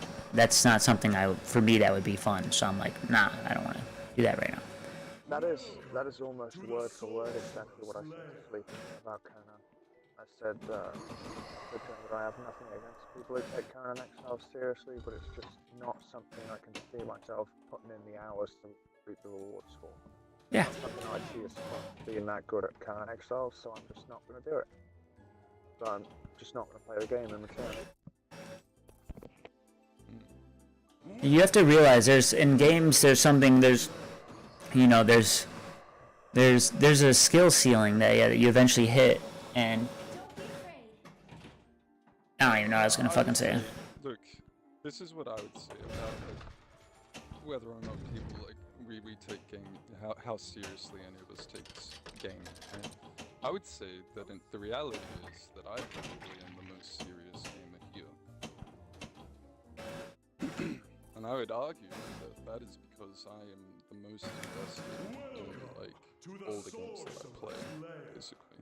And not only am I making like my own content in games, like playing those games myself, but I'm consuming vast amounts of content from all kinds of other people on all of these games, purely because I want to know as much about these games as I possibly can. Like, so, you know, like Lucid takes games seriously as well. I'm not saying that. I take gaming so seriously that like when I really want to play a game, I'm gonna know everything about it. That's why I'm always able to tell you guys stuff about games, right? Because I do know everything. Yeah, but I'm saying I've done that path before. I've taken that path where I've like mastered a game and known everything about it and can play it in my brain when I'm sleeping and understand mechanics. And then I've seen some other shit that I'm like, damn, I thought I knew everything, but really, you know. But listen, I'm consuming other people's content all the time, so I'm seeing that stuff all the time. Trust me, I'm talking about with Halo, though. I used to watch, like, pros, I used to watch glitches, I watched everything about Halo, right? Yeah, I know what you're talking about. Yeah, but I'm saying, like, just because you're consuming content on a thing, like, I don't know, doesn't mean you're more serious than other people. It's like there's other ways to be serious about it. It's like a definition thing. No. I'm saying I learn about it. It's not about consuming content. I dedicate more to learning about games than anyone else that I know. Yeah, but just here's what I'm saying. Just because you dedicate to learning about game, that means you want to learn everything about the game. It doesn't mean like what I'm saying. I also play more as well. Yeah, but we're talking about what is being serious about a game, right? So for you, being serious about a game is playing it a lot and learning everything about it. And doing the stuff you're talking about, doing all of that. But I'm saying there's other ways. Like just because you do that doesn't mean you're the most serious guy. You know what I'm saying? I'm saying that everybody is serious in their own way. That's exactly the difference. Yeah. My personality, I'm like softer with it, or I can take it more lightheartedly. But yeah. I'm saying it's like a definition thing. It's like you can say like I'm the most serious gamer here. It's like, you know, what does that even mean? I'm not gonna sit and argue who's the most rapper of the rapper. Who's the most I'm the most serious artist here. It's like that's not like the point of it. It's not like about who's like the most serious gamer. You know what I mean? It's like You said it, dude. You told yourself taking it seriously. I'm saying that I take it seriously. I'm not saying that I take it I know, but I'm saying I'm not taking it the most seriously, right? I'm saying that there's different levels of serious within gaming, and we were talking about that earlier. Like, there's some people who decide to do different things in games, you know what I mean? And everybody plays games their own way.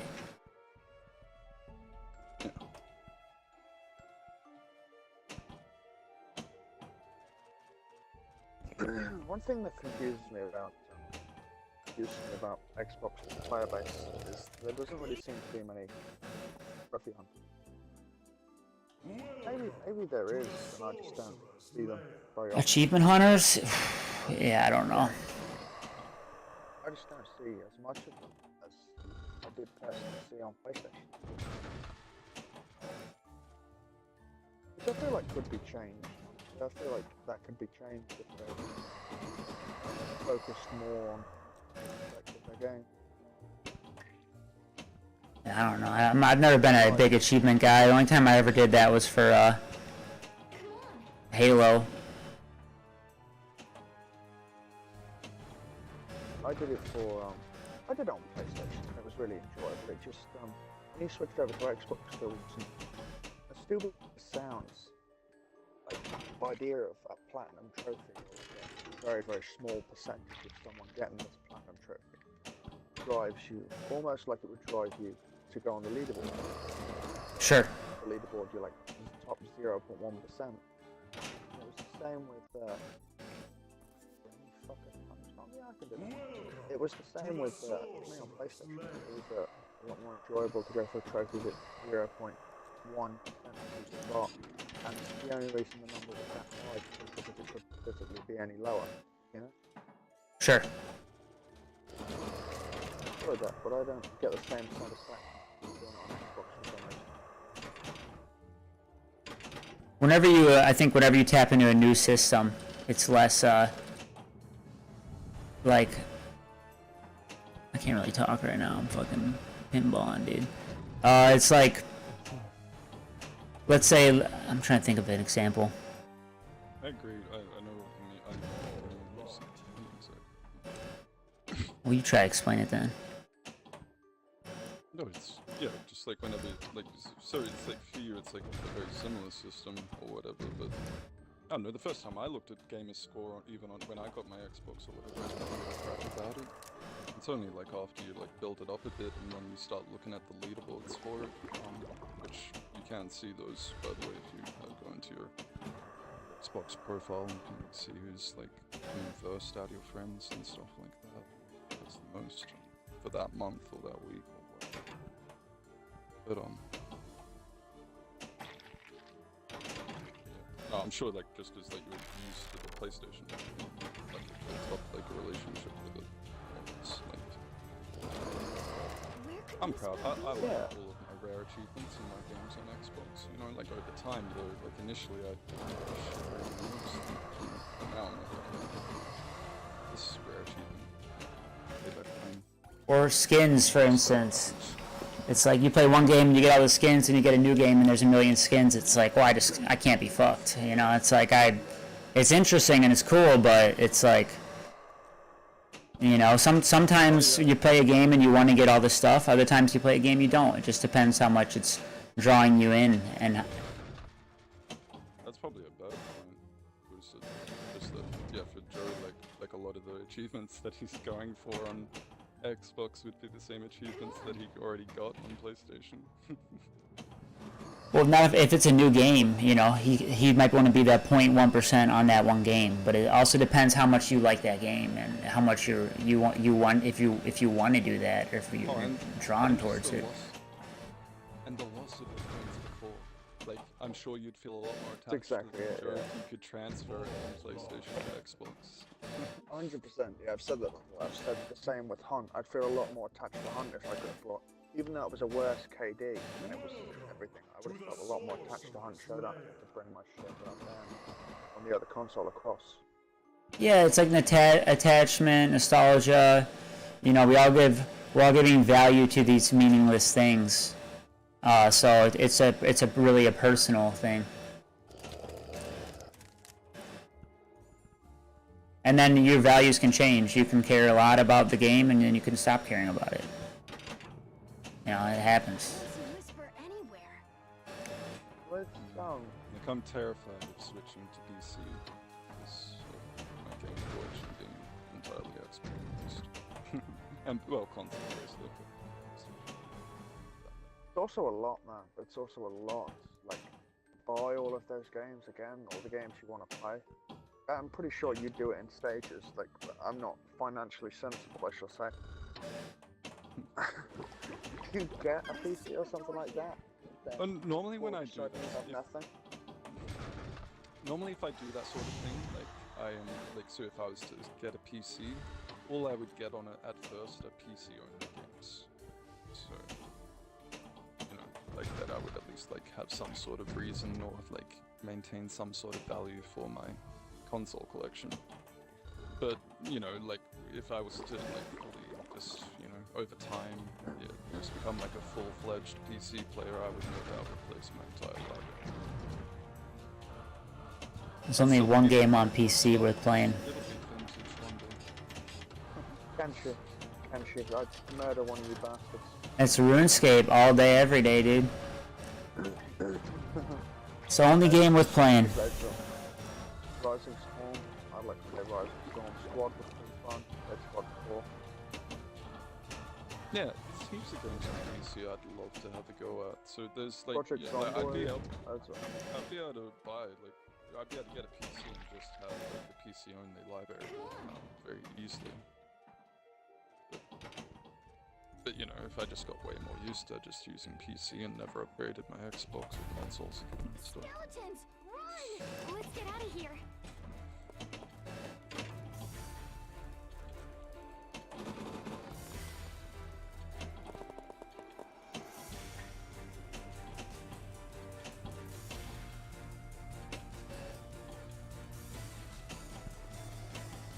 We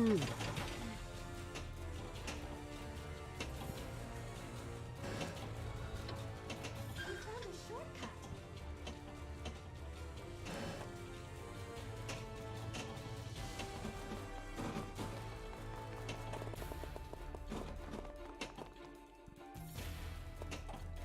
You know, there's the whole Shaq and Kobe thing too. It's like Shaq and Kobe were both extremely good, but Kobe was like young and single, and basketball was absolutely everything to him. Yeah, I was gonna say. I also heard he took it like. Frightening is serious. There's nothing wrong with that. It is like physically made him.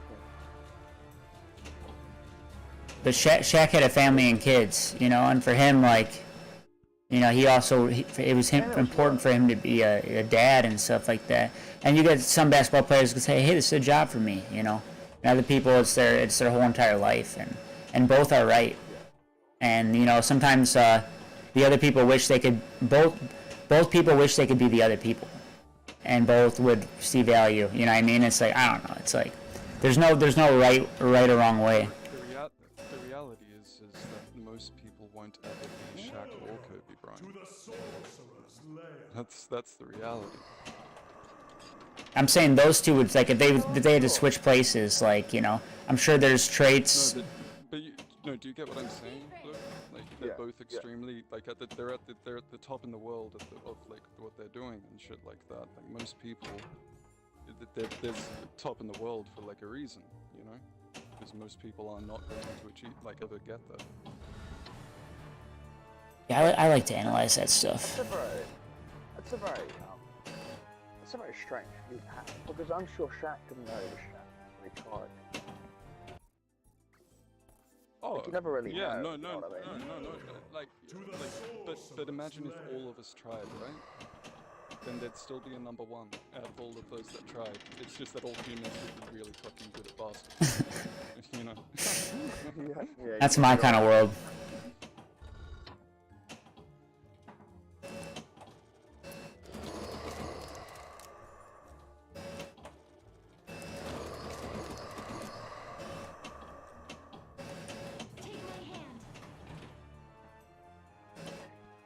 Everybody's searching for something a little different. Whisper isn't here yet.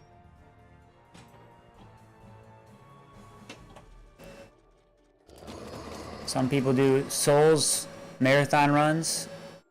Other people do no hits.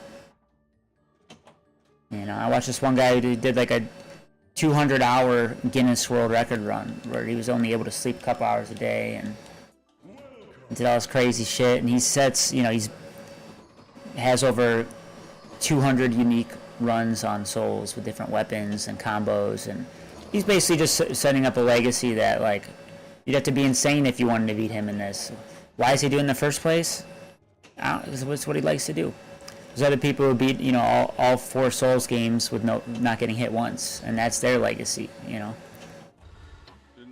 The Souls run communities are intense, man. Like I was a big fan of the Souls games, played like all of them. I bought a PlayStation 4 just so I could play Bloodborne. Hell yeah. The community is large and very competitive in those for those run ones, man. Yeah. It's quite large. And they're amazing. I've made an attempt at a fucking no-hit run like once, and like I've watched them like do like how they do it, right? Like so from the beginning of like starting a no-hit run you're gonna take hits like all the time, and It's pathing. then you restart constantly. You just restart constantly. You got to figure out the pathing, and there's RNG in certain places, and Yeah, lots of planning. It's cool. It's very cool. Very time consuming, but very. yeah, it's cool. That's one of the few streamers I watch is a Soul streamer. So he's pretty fun. He's on Facebook. I'm watching him for a couple years. Very entertaining to me.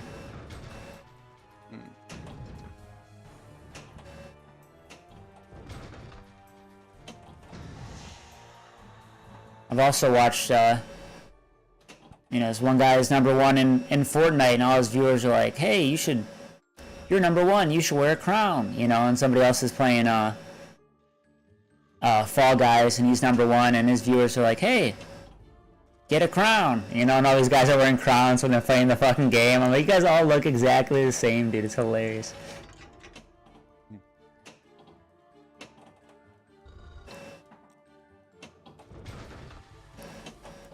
A lot of low-hanging fruits to be had everywhere. Yeah. But, that's kind of symbolic.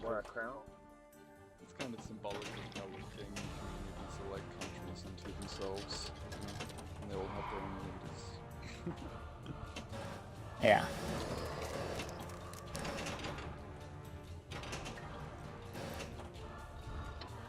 Yeah, you got #1.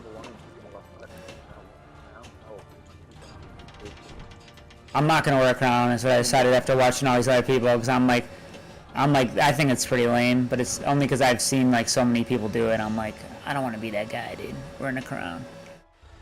The secret passage may save you. Why not? What's wrong with it? There's nothing wrong with it. It's just, it's my buddy and I don't know, the conversation him and I had about it was just funny to us. We were just really laughing for some reason that day, and it's like not something I do.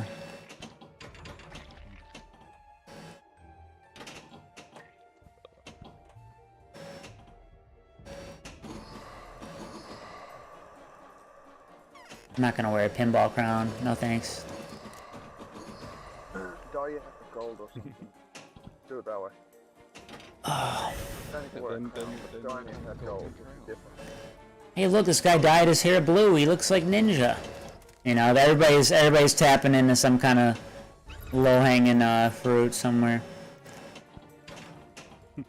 Exactly. Even if you don't mean to, you're tagging into something. So tag into it on purpose. Dye your hair gold. No, I'm just saying I'd rather just... No, Joe. Could dye it like you get a specially dyed with like metallic kind of gold dye, so it actually looks like really gold. And then, get it cut and gel it and style it or whatever so that it looks like a crown. That it's I'm just gonna get a silver bowl cut, dude. How does that sound? Look like a pinball walking around. Only if you're #2. Oh, and if, yeah, only if you put like reflective material into it. I could just chrome the shit out of my hair, dude.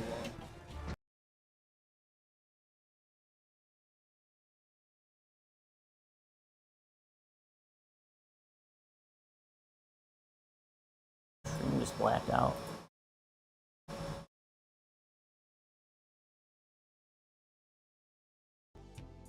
That was a bomb. Load a man up.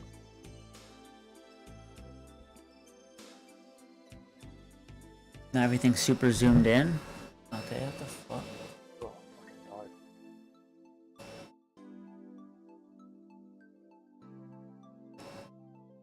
What? No.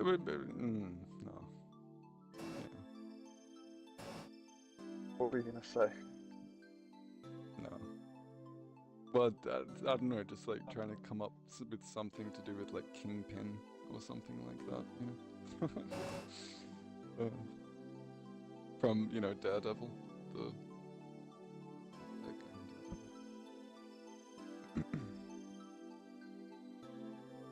There's so many tropes to be tapped into. Yeah, Even if you Kingpin accidentally will... doing something. You said it yourself earlier. You dyed your hair blue. You're trying to go. Even if you always want to do one on purpose. Whether you do it accidentally or not. We're all tapping into a trope or some kind of meta. Something wrong with You could fucking like do like a cosplay of you as Kingpin from Daredevil, and just, I don't know, have a ball on the screen at the same time. You know, so there's just you dressed as Kingpin and a ball on the screen. I never watched Daredevil. I was always like, oh, it's a blind guy who, guess what, he can't see but he can hear really good. I'm like, I don't know, that to me I was a little lame. It's cool, but it's... Basically, shave your head bald and put on a massive white suit. That's what he's saying. I'll shave my head. Yeah, and put on a big massive fancy white suit. Yeah. I gotta shave my head anyway for a bet with my wife. What do you think betting your by the way, Why is that like the first thing you bet? 'Cause I don't give a fuck about myself, dude. That's why, bro. My life's a joke, dude.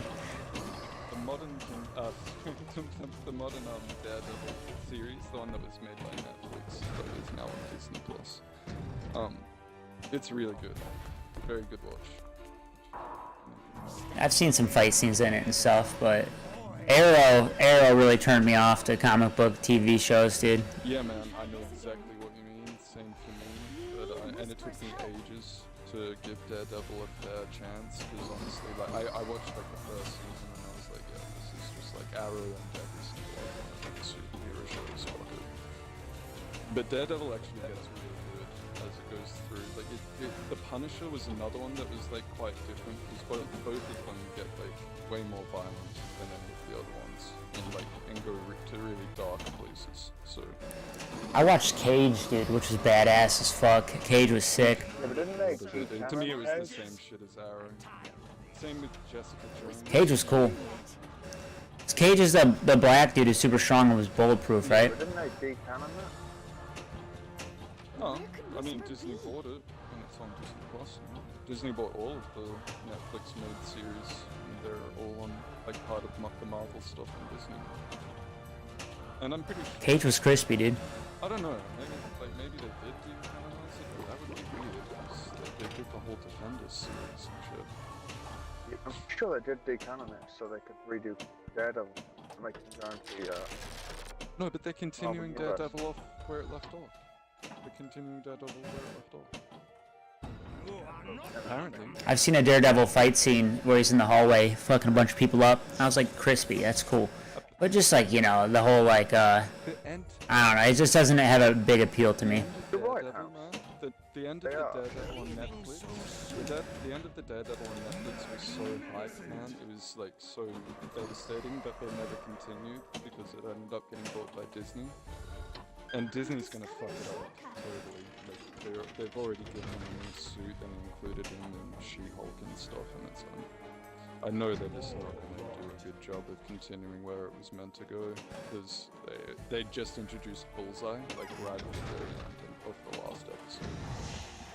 It was the best introduction that you could have done to like one of Daredevil's biggest antagonists. So.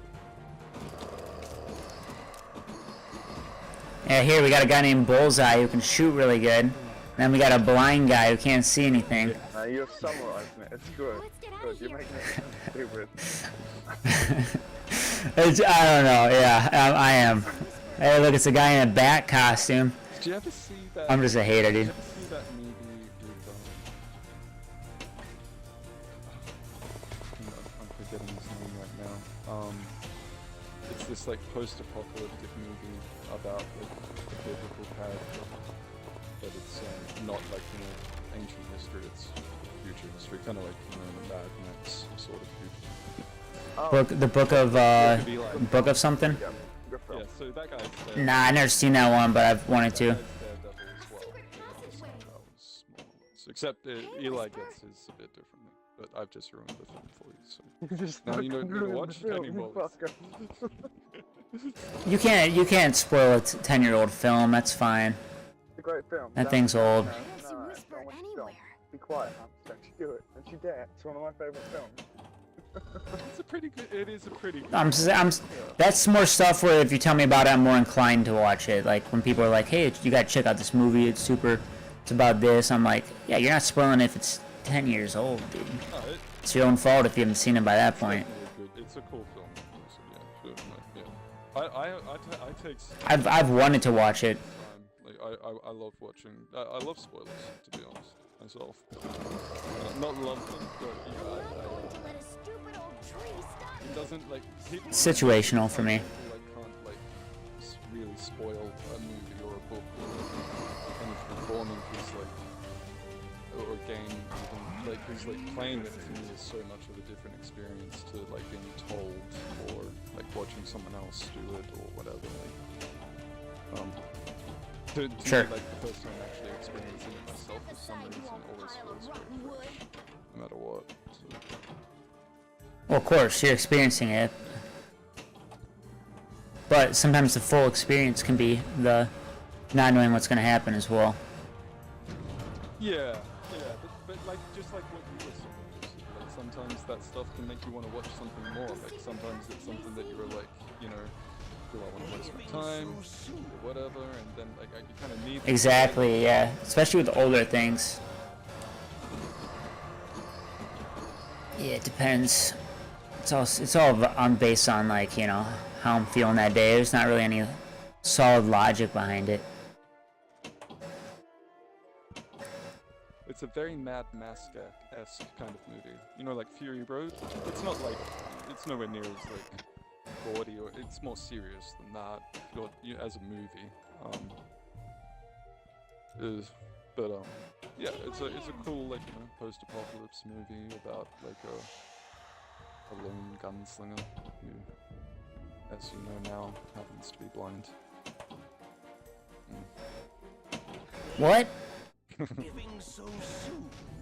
He's blind? It's actually one of the biggest twists I've seen in a while. It's a pretty good twist. I didn't see it come.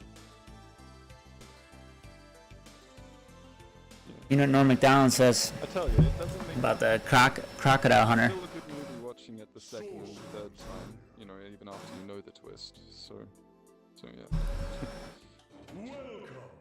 But I haven't. I like the book The Road.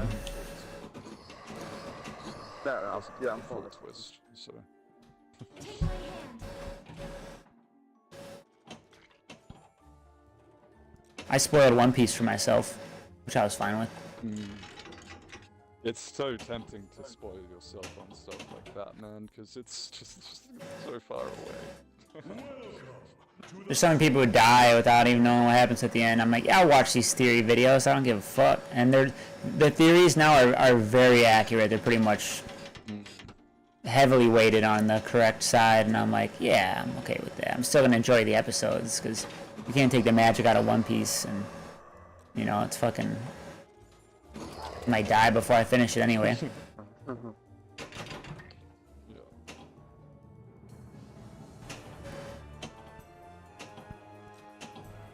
Finally watched the Naruto wedding. I was underwhelmed. To the sorcerer's land. I'm sure it was a big moment for Naruto. And technically... I was skipping through the episodes. I was looking for a Sasuke or Naruto Hinata kiss to put in my AMV that I was working on. Right. I was like, man, these episodes look like they drain on forever. Thank God I didn't watch this. Yeah.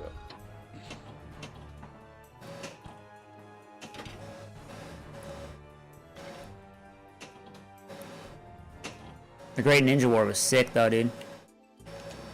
Welcome to the sorcerer's land. Madara versus the Allied Shinobi Force. Fire.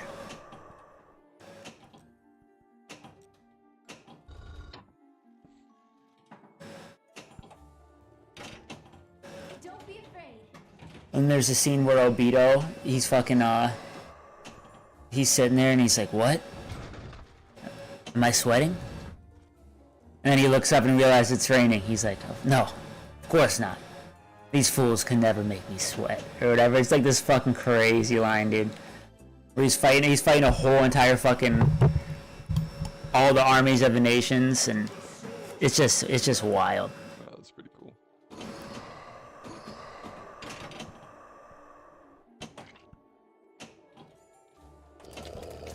There's also the third Hokage's funeral, Take my hand. and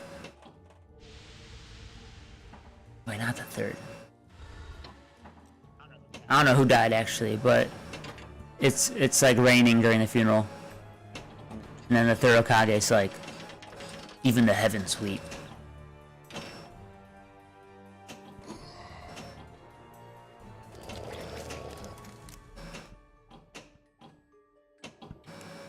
And Naruto is badass as fuck. Definitely. One Piece though, it's much better. It's just much better.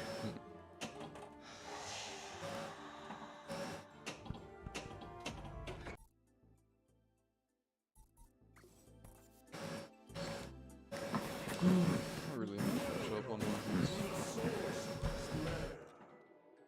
Yeah, I'm still leaving Mom's Island, dude.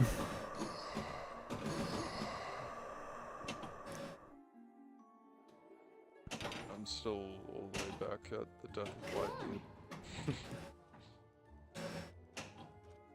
Nice. I think that's pre-time skip even. I think it is, yeah. Take my hand.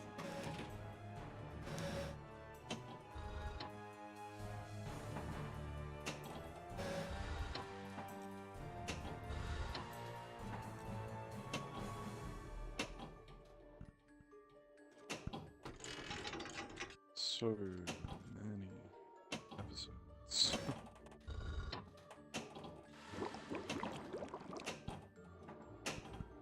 Yeah, I get in my moods.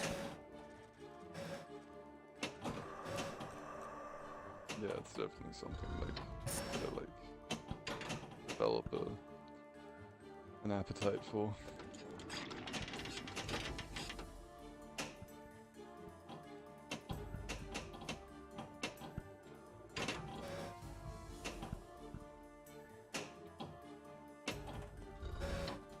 I want more Kengan and Shuron episodes to come out.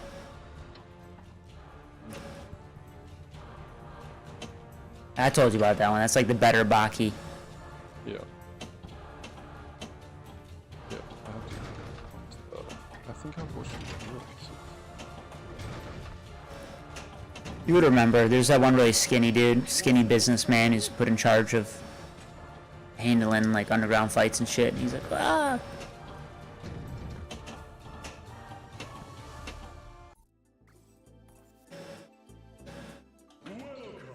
To the sorcerer's lair. I always get Kengan and Shura confused with Take my hand.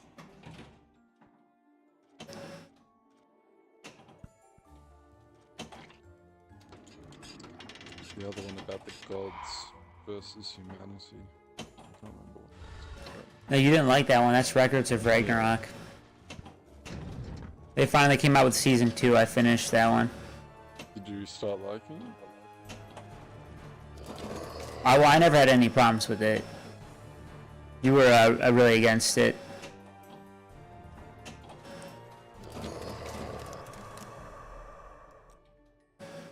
Come on.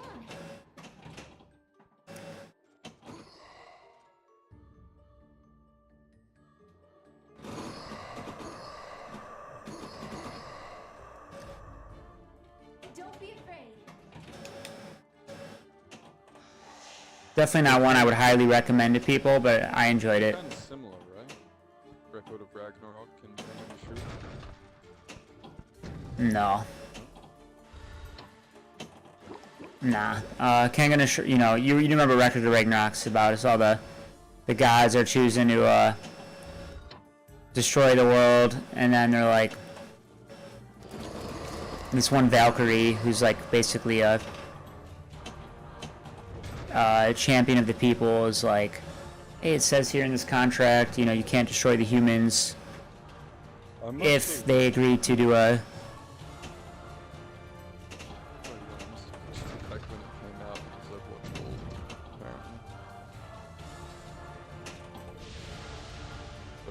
It was only like 6 or 7 episodes, and it was like, you know, Jack the Ripper. There's 2 seasons, part 1 and part 2. Apparently I've watched both of them, so that's a total of...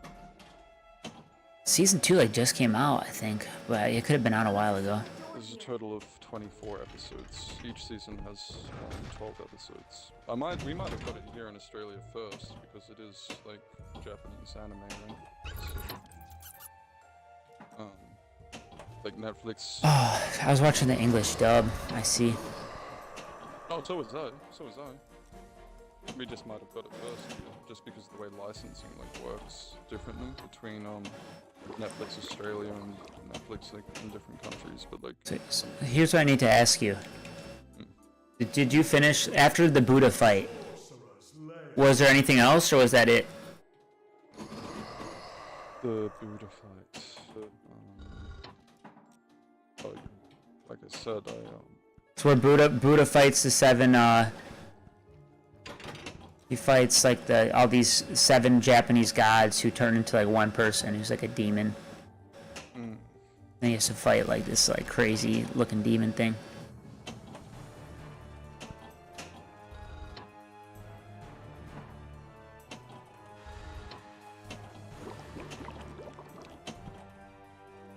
This secret passage may save you. I do remember this show being quite nice.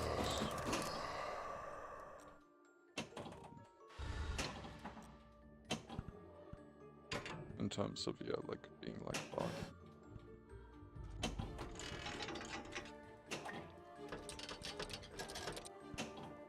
It's like gods versus Are humans you the whole talking time. about as Omar faces Ryan, the Cure clan, other have Cure some whisper assassins anyway. are on the move outside the ring while Yamashita's eldest son hangs in the balance? That's it. I'm talking about Buddha. Yeah, none of these descriptions here say Buddha anyway. Unfortunately. Buddha has like a 4 to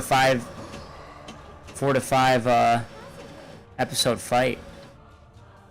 In the beginning, middle, or end. It's probably at the beginning of season 2, but I thought it might be the end of season 2 as well, because they weren't. It was strange to me that Netflix only had those episodes, so I assumed that was like the finish of the series or something. What's that? Those ghosts are in the way.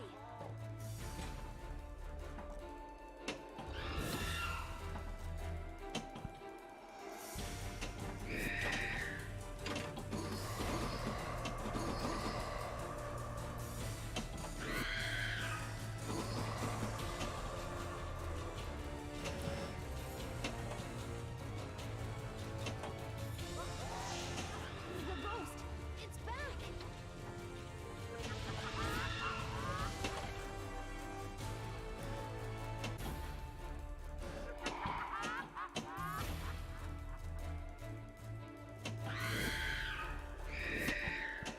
This shortcut is now open to you.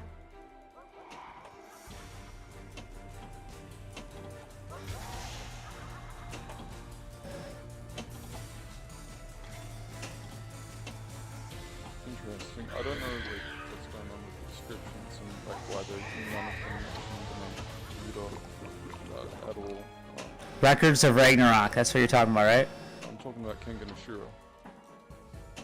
No, I'm talking about Records of Ragnarok, dude. I thought we were talking about King. Kengan Ashura.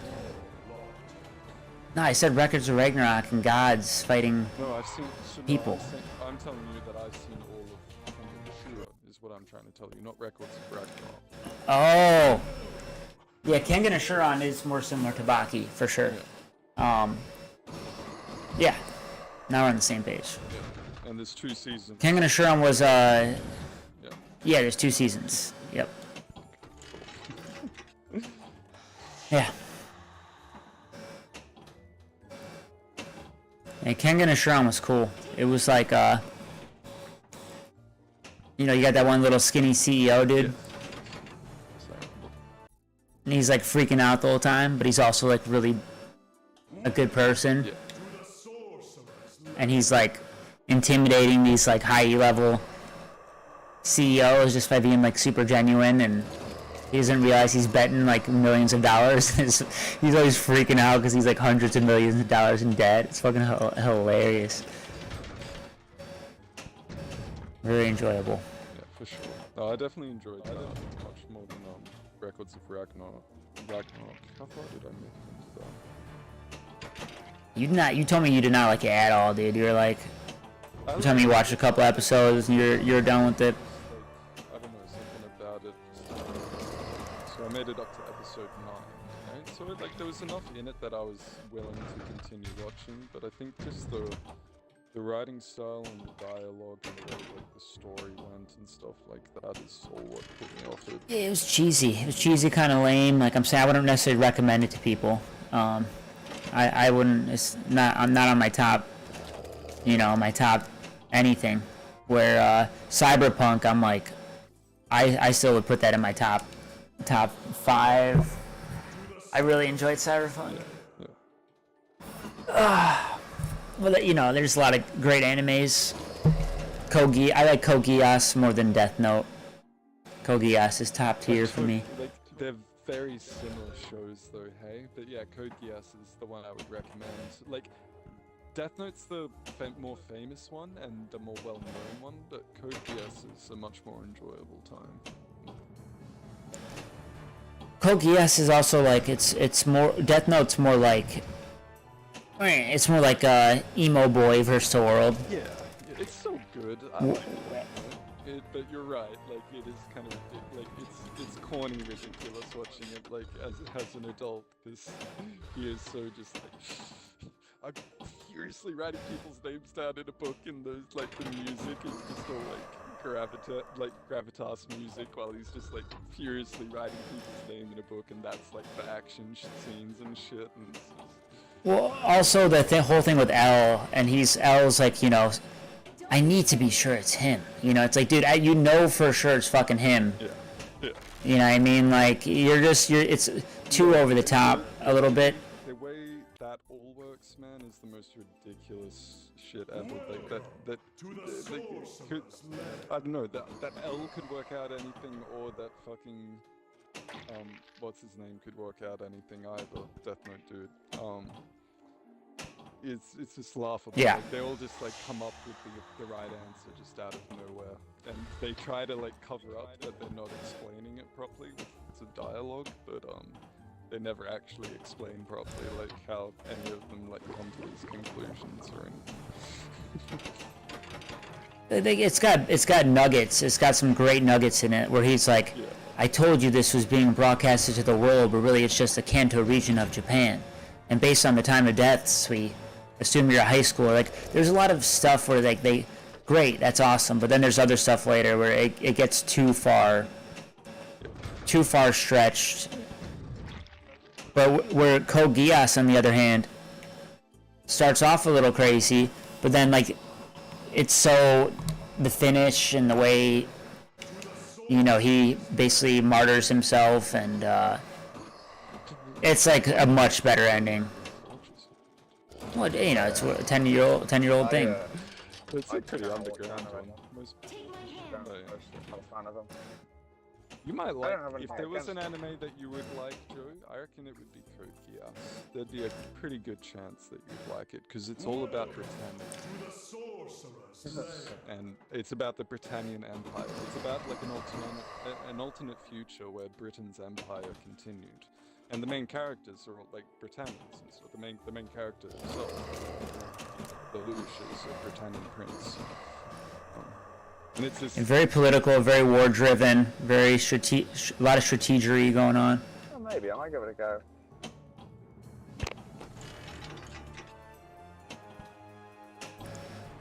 Definitely, so a little soap opera-y as well, but every anime is. Very fucking intense, dude. It's super fucking intense.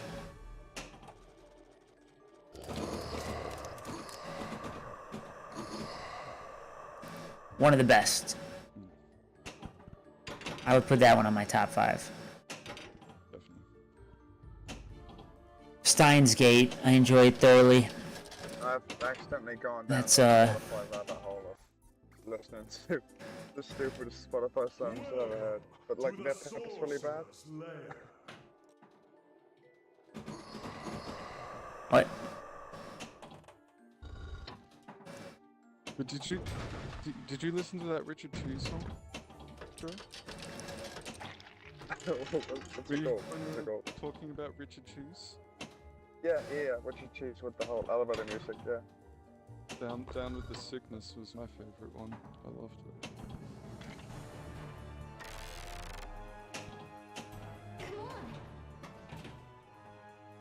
Hey, what's the nickname for Richard? Yeah. The common, That's exactly common what. short name for Richard is Bob. Sorry, no. What's in our nickname? That's for Robert. That's for Robert. The common nickname for Richard is hold on, I'll get this. It's Greg. No, I'm kidding. No. It's, what goes really well with cheese if you shorten Richard? There's something.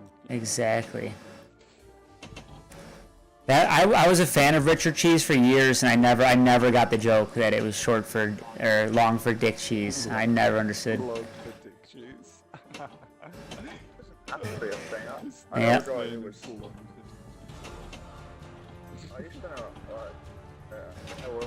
guy called Richard Pears. Actual name. I'm gonna look him up on Facebook and send him a message and tell him you're talking shit. And like that, he's kind of asking for it. And say, hey, Joe said your mom's a hoe. But I know some people who fucking man.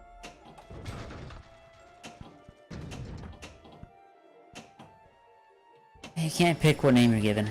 Oh, there's somebody else.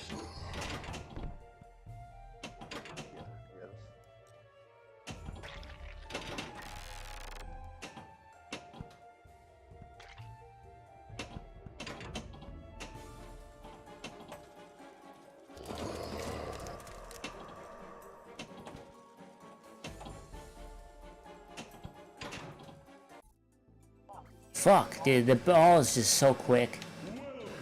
To the sorcerer's lair. It's so hard to react. Ball locked. I remember what I did to get my high score, and it was brutal. Don't be afraid. A lot of RNG involved. And skill. Welcome to the sorcerer's lair. Take my hand.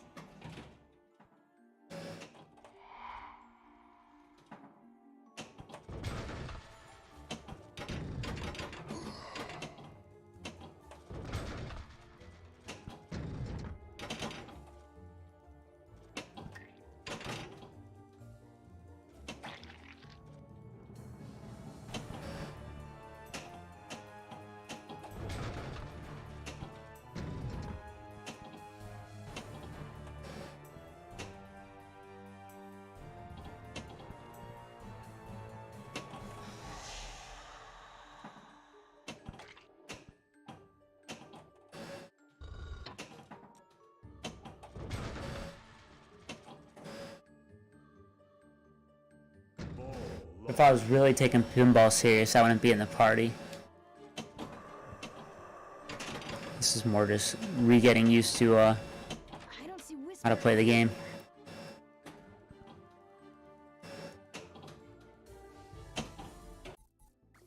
One of the reasons being is I talk to myself out loud about micro-strategies, which I do way less when I'm with people.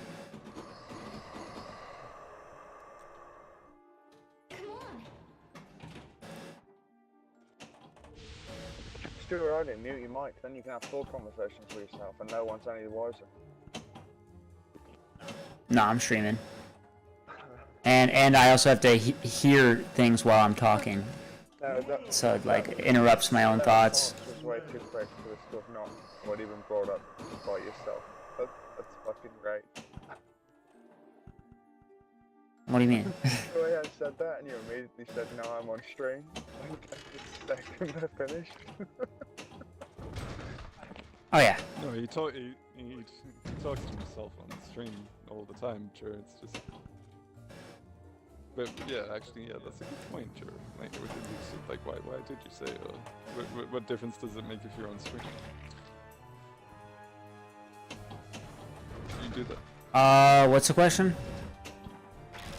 Well, Because Joe said no one would be Joe said no one would be the wiser, and I said, well, they would know because I'm streaming, and Hams would hear it, so that's logical response. Well, I'm doing mine too, man. Like, you can do whatever you want. I'm responding to Joe, not to you. And the secondary reason I provided, right, since you guys already put me on trial here, was that I have ADD, and when I have input and stuff, it interrupts my like thoughts that I'm thinking and stuff. Fair enough. So I'm busy listening instead of talking because I don't want to. It's almost like an echo. If I hear somebody else talking, I'm not going to be talking out loud at the same time because I don't want to be ignoring you guys, and it's just a fucking weird ass vibe in my brain. It's like having two songs playing at once. I listen to music whilst I talk to you guys half the time.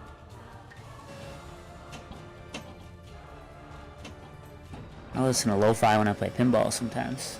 It's a good time. I have accidentally. Not when I'm playing Demon's Tilt though.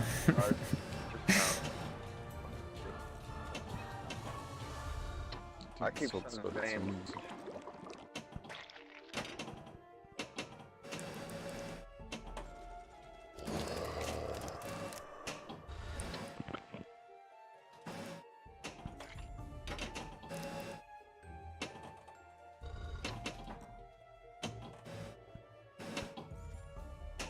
You found a shortcut.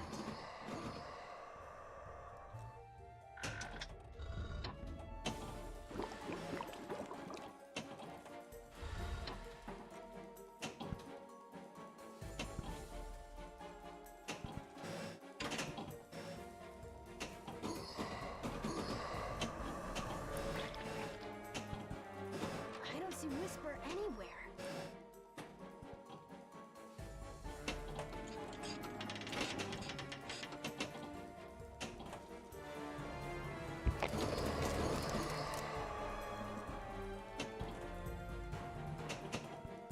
This question for you, Fighters. Do you think, on Fighters Warrior Gamers, do you think it's desensitizes to play those types of games? What do you think in that term, man? Say again, sir? I said, do you think violent, gory games would desensitize the person who were playing them?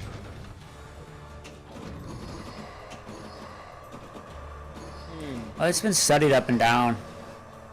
Yeah. I mean, I'm sure it's going to affect different people differently, but I'm also... Like... It can I guess, like, I would imagine that it would be, like, desensitizing you in, like, different ways, perhaps. You know? But, like, making you more sensitive than others. But that, again, is going to be, like, different for different people. So, like, there are a lot of studies that showed that, people who played games like that were actually more afraid of real-life violence because of just, like, you know, seeing how horrible, like, it could potentially be in a video game. As we've seen that sort of thing in reality is that more terrifying than some ways, or something that they're more, like, concerned about, rather than, you know, inclined to, rather than being more inclined to do it themselves, they're more inclined to avoid it. Because, you know, they do understand the difference between getting shot in a video game and, like being like, oh yeah, that would, like, blow my fucking leg off, right? So, like, if they got shot, they understand that if that happens in real life, like, oh yeah, I would actually, like, probably, like, losing my leg if I went into a gunfight in real life. Something, you know, I'd get seriously maimed. Or like having the hero syndrome where you think you could be a hero, but you played enough games where you're like, I know exactly what happens when you run in there alone and it's fucked up. Yep. Leaving so soon. Splendid.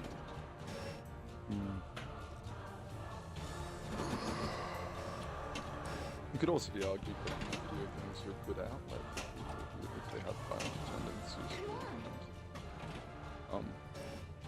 No, not be able to help people not commit violent acts because they're able to do it in video games. There's a secret door here. Presence is an insufferable affront. Leave. Getting, you know, and potentially getting it out of their systems, or something. Where Like could this that, I think. Well, that's a studied thing, I think. There's like some dude who was like he used to have like some sadistic customer service job or something, and then when he didn't have the job, he was committing crimes or something, but when he had the job, he wasn't. I don't remember who told me this or whatever nonsense I'm spewing right now, but there's definitely certain careers and jobs and things that people do that prevent them from doing things they would otherwise via having I don't want to say a necessary outlet, but an outlet.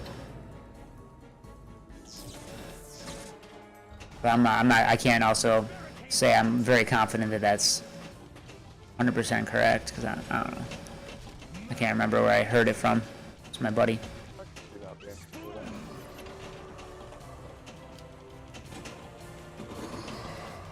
secret passageway.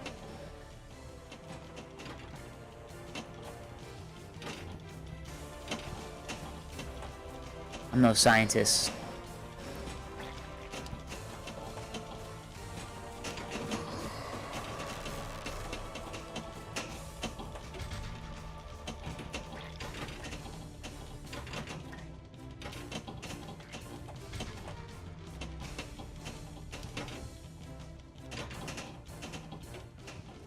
The Submergents are persistent. Take this and leave me alone.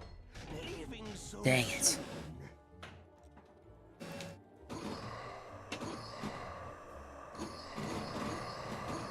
I didn't realize what kind of multi-ball I had till I lost it. I'm getting delusional. I've been gaming for like 12 hours.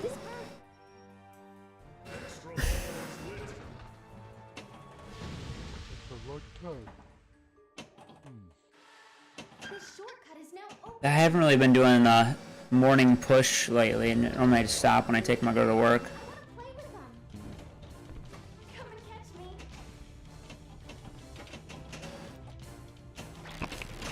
I'm gonna try to go for all day and get a normal sleep tonight. Let's play tag. Nah, my plan is to call the government and then take a nappy poo.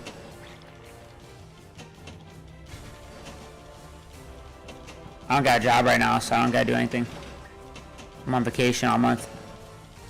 Yeah, well, it could be nice, a good time to try and, you know, get a normal sleep cycle going. But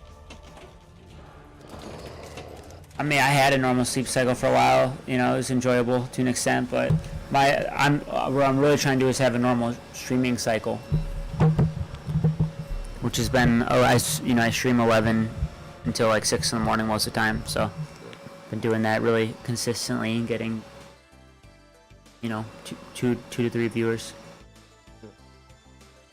I got Ash's antics watching my stream all the time.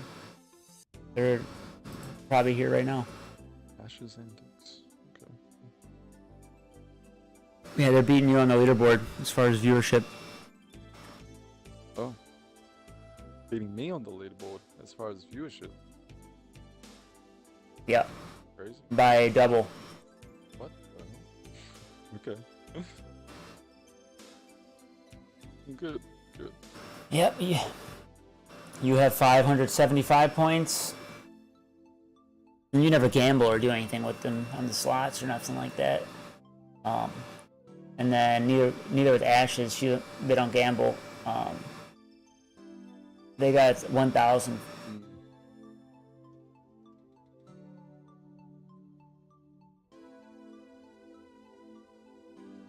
Oh, I also like kind of split my viewing. Like Like, so, no, Sam Burke is like fucking my my mobile phone. Yeah, I'm gonna look up Ash's antics again. I was checking. They said something once. They said that they like to lurk. Antics. On YouTube, they have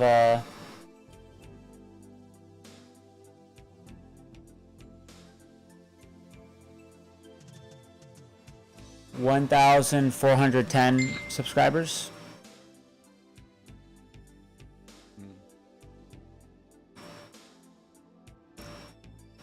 And they stream.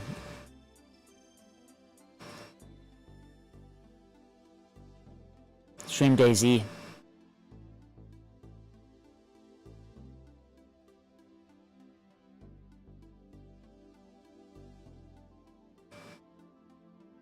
And they have really good thumbnails. That's what I gotta start doing. Their thumbnails are primo, dude.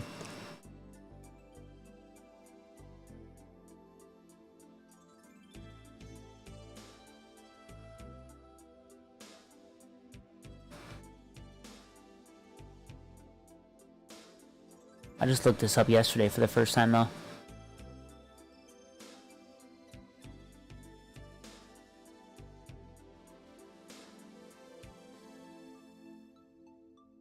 And I mainly played DayZ, Days Gone.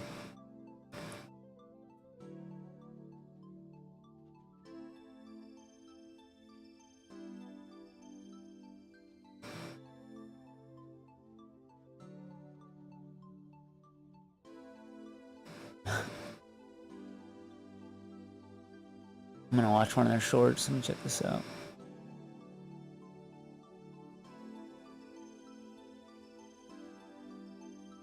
Let me see. Oh, he's through! They're through! Get out!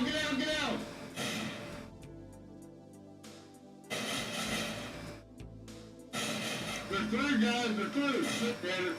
Let me see. Oh, he's through! They're through! That's pretty funny. Alright, well, I'm gonna go do what I gotta do. I'll catch you guys. Alright, man. Yeah, Peace. Rest well, Joe. Hams. good luck with Sleep that, well man. if you're going to bed soon, too. Yeah, probably. Yeah. Probably. See you guys in the dream world. Yeah, bud.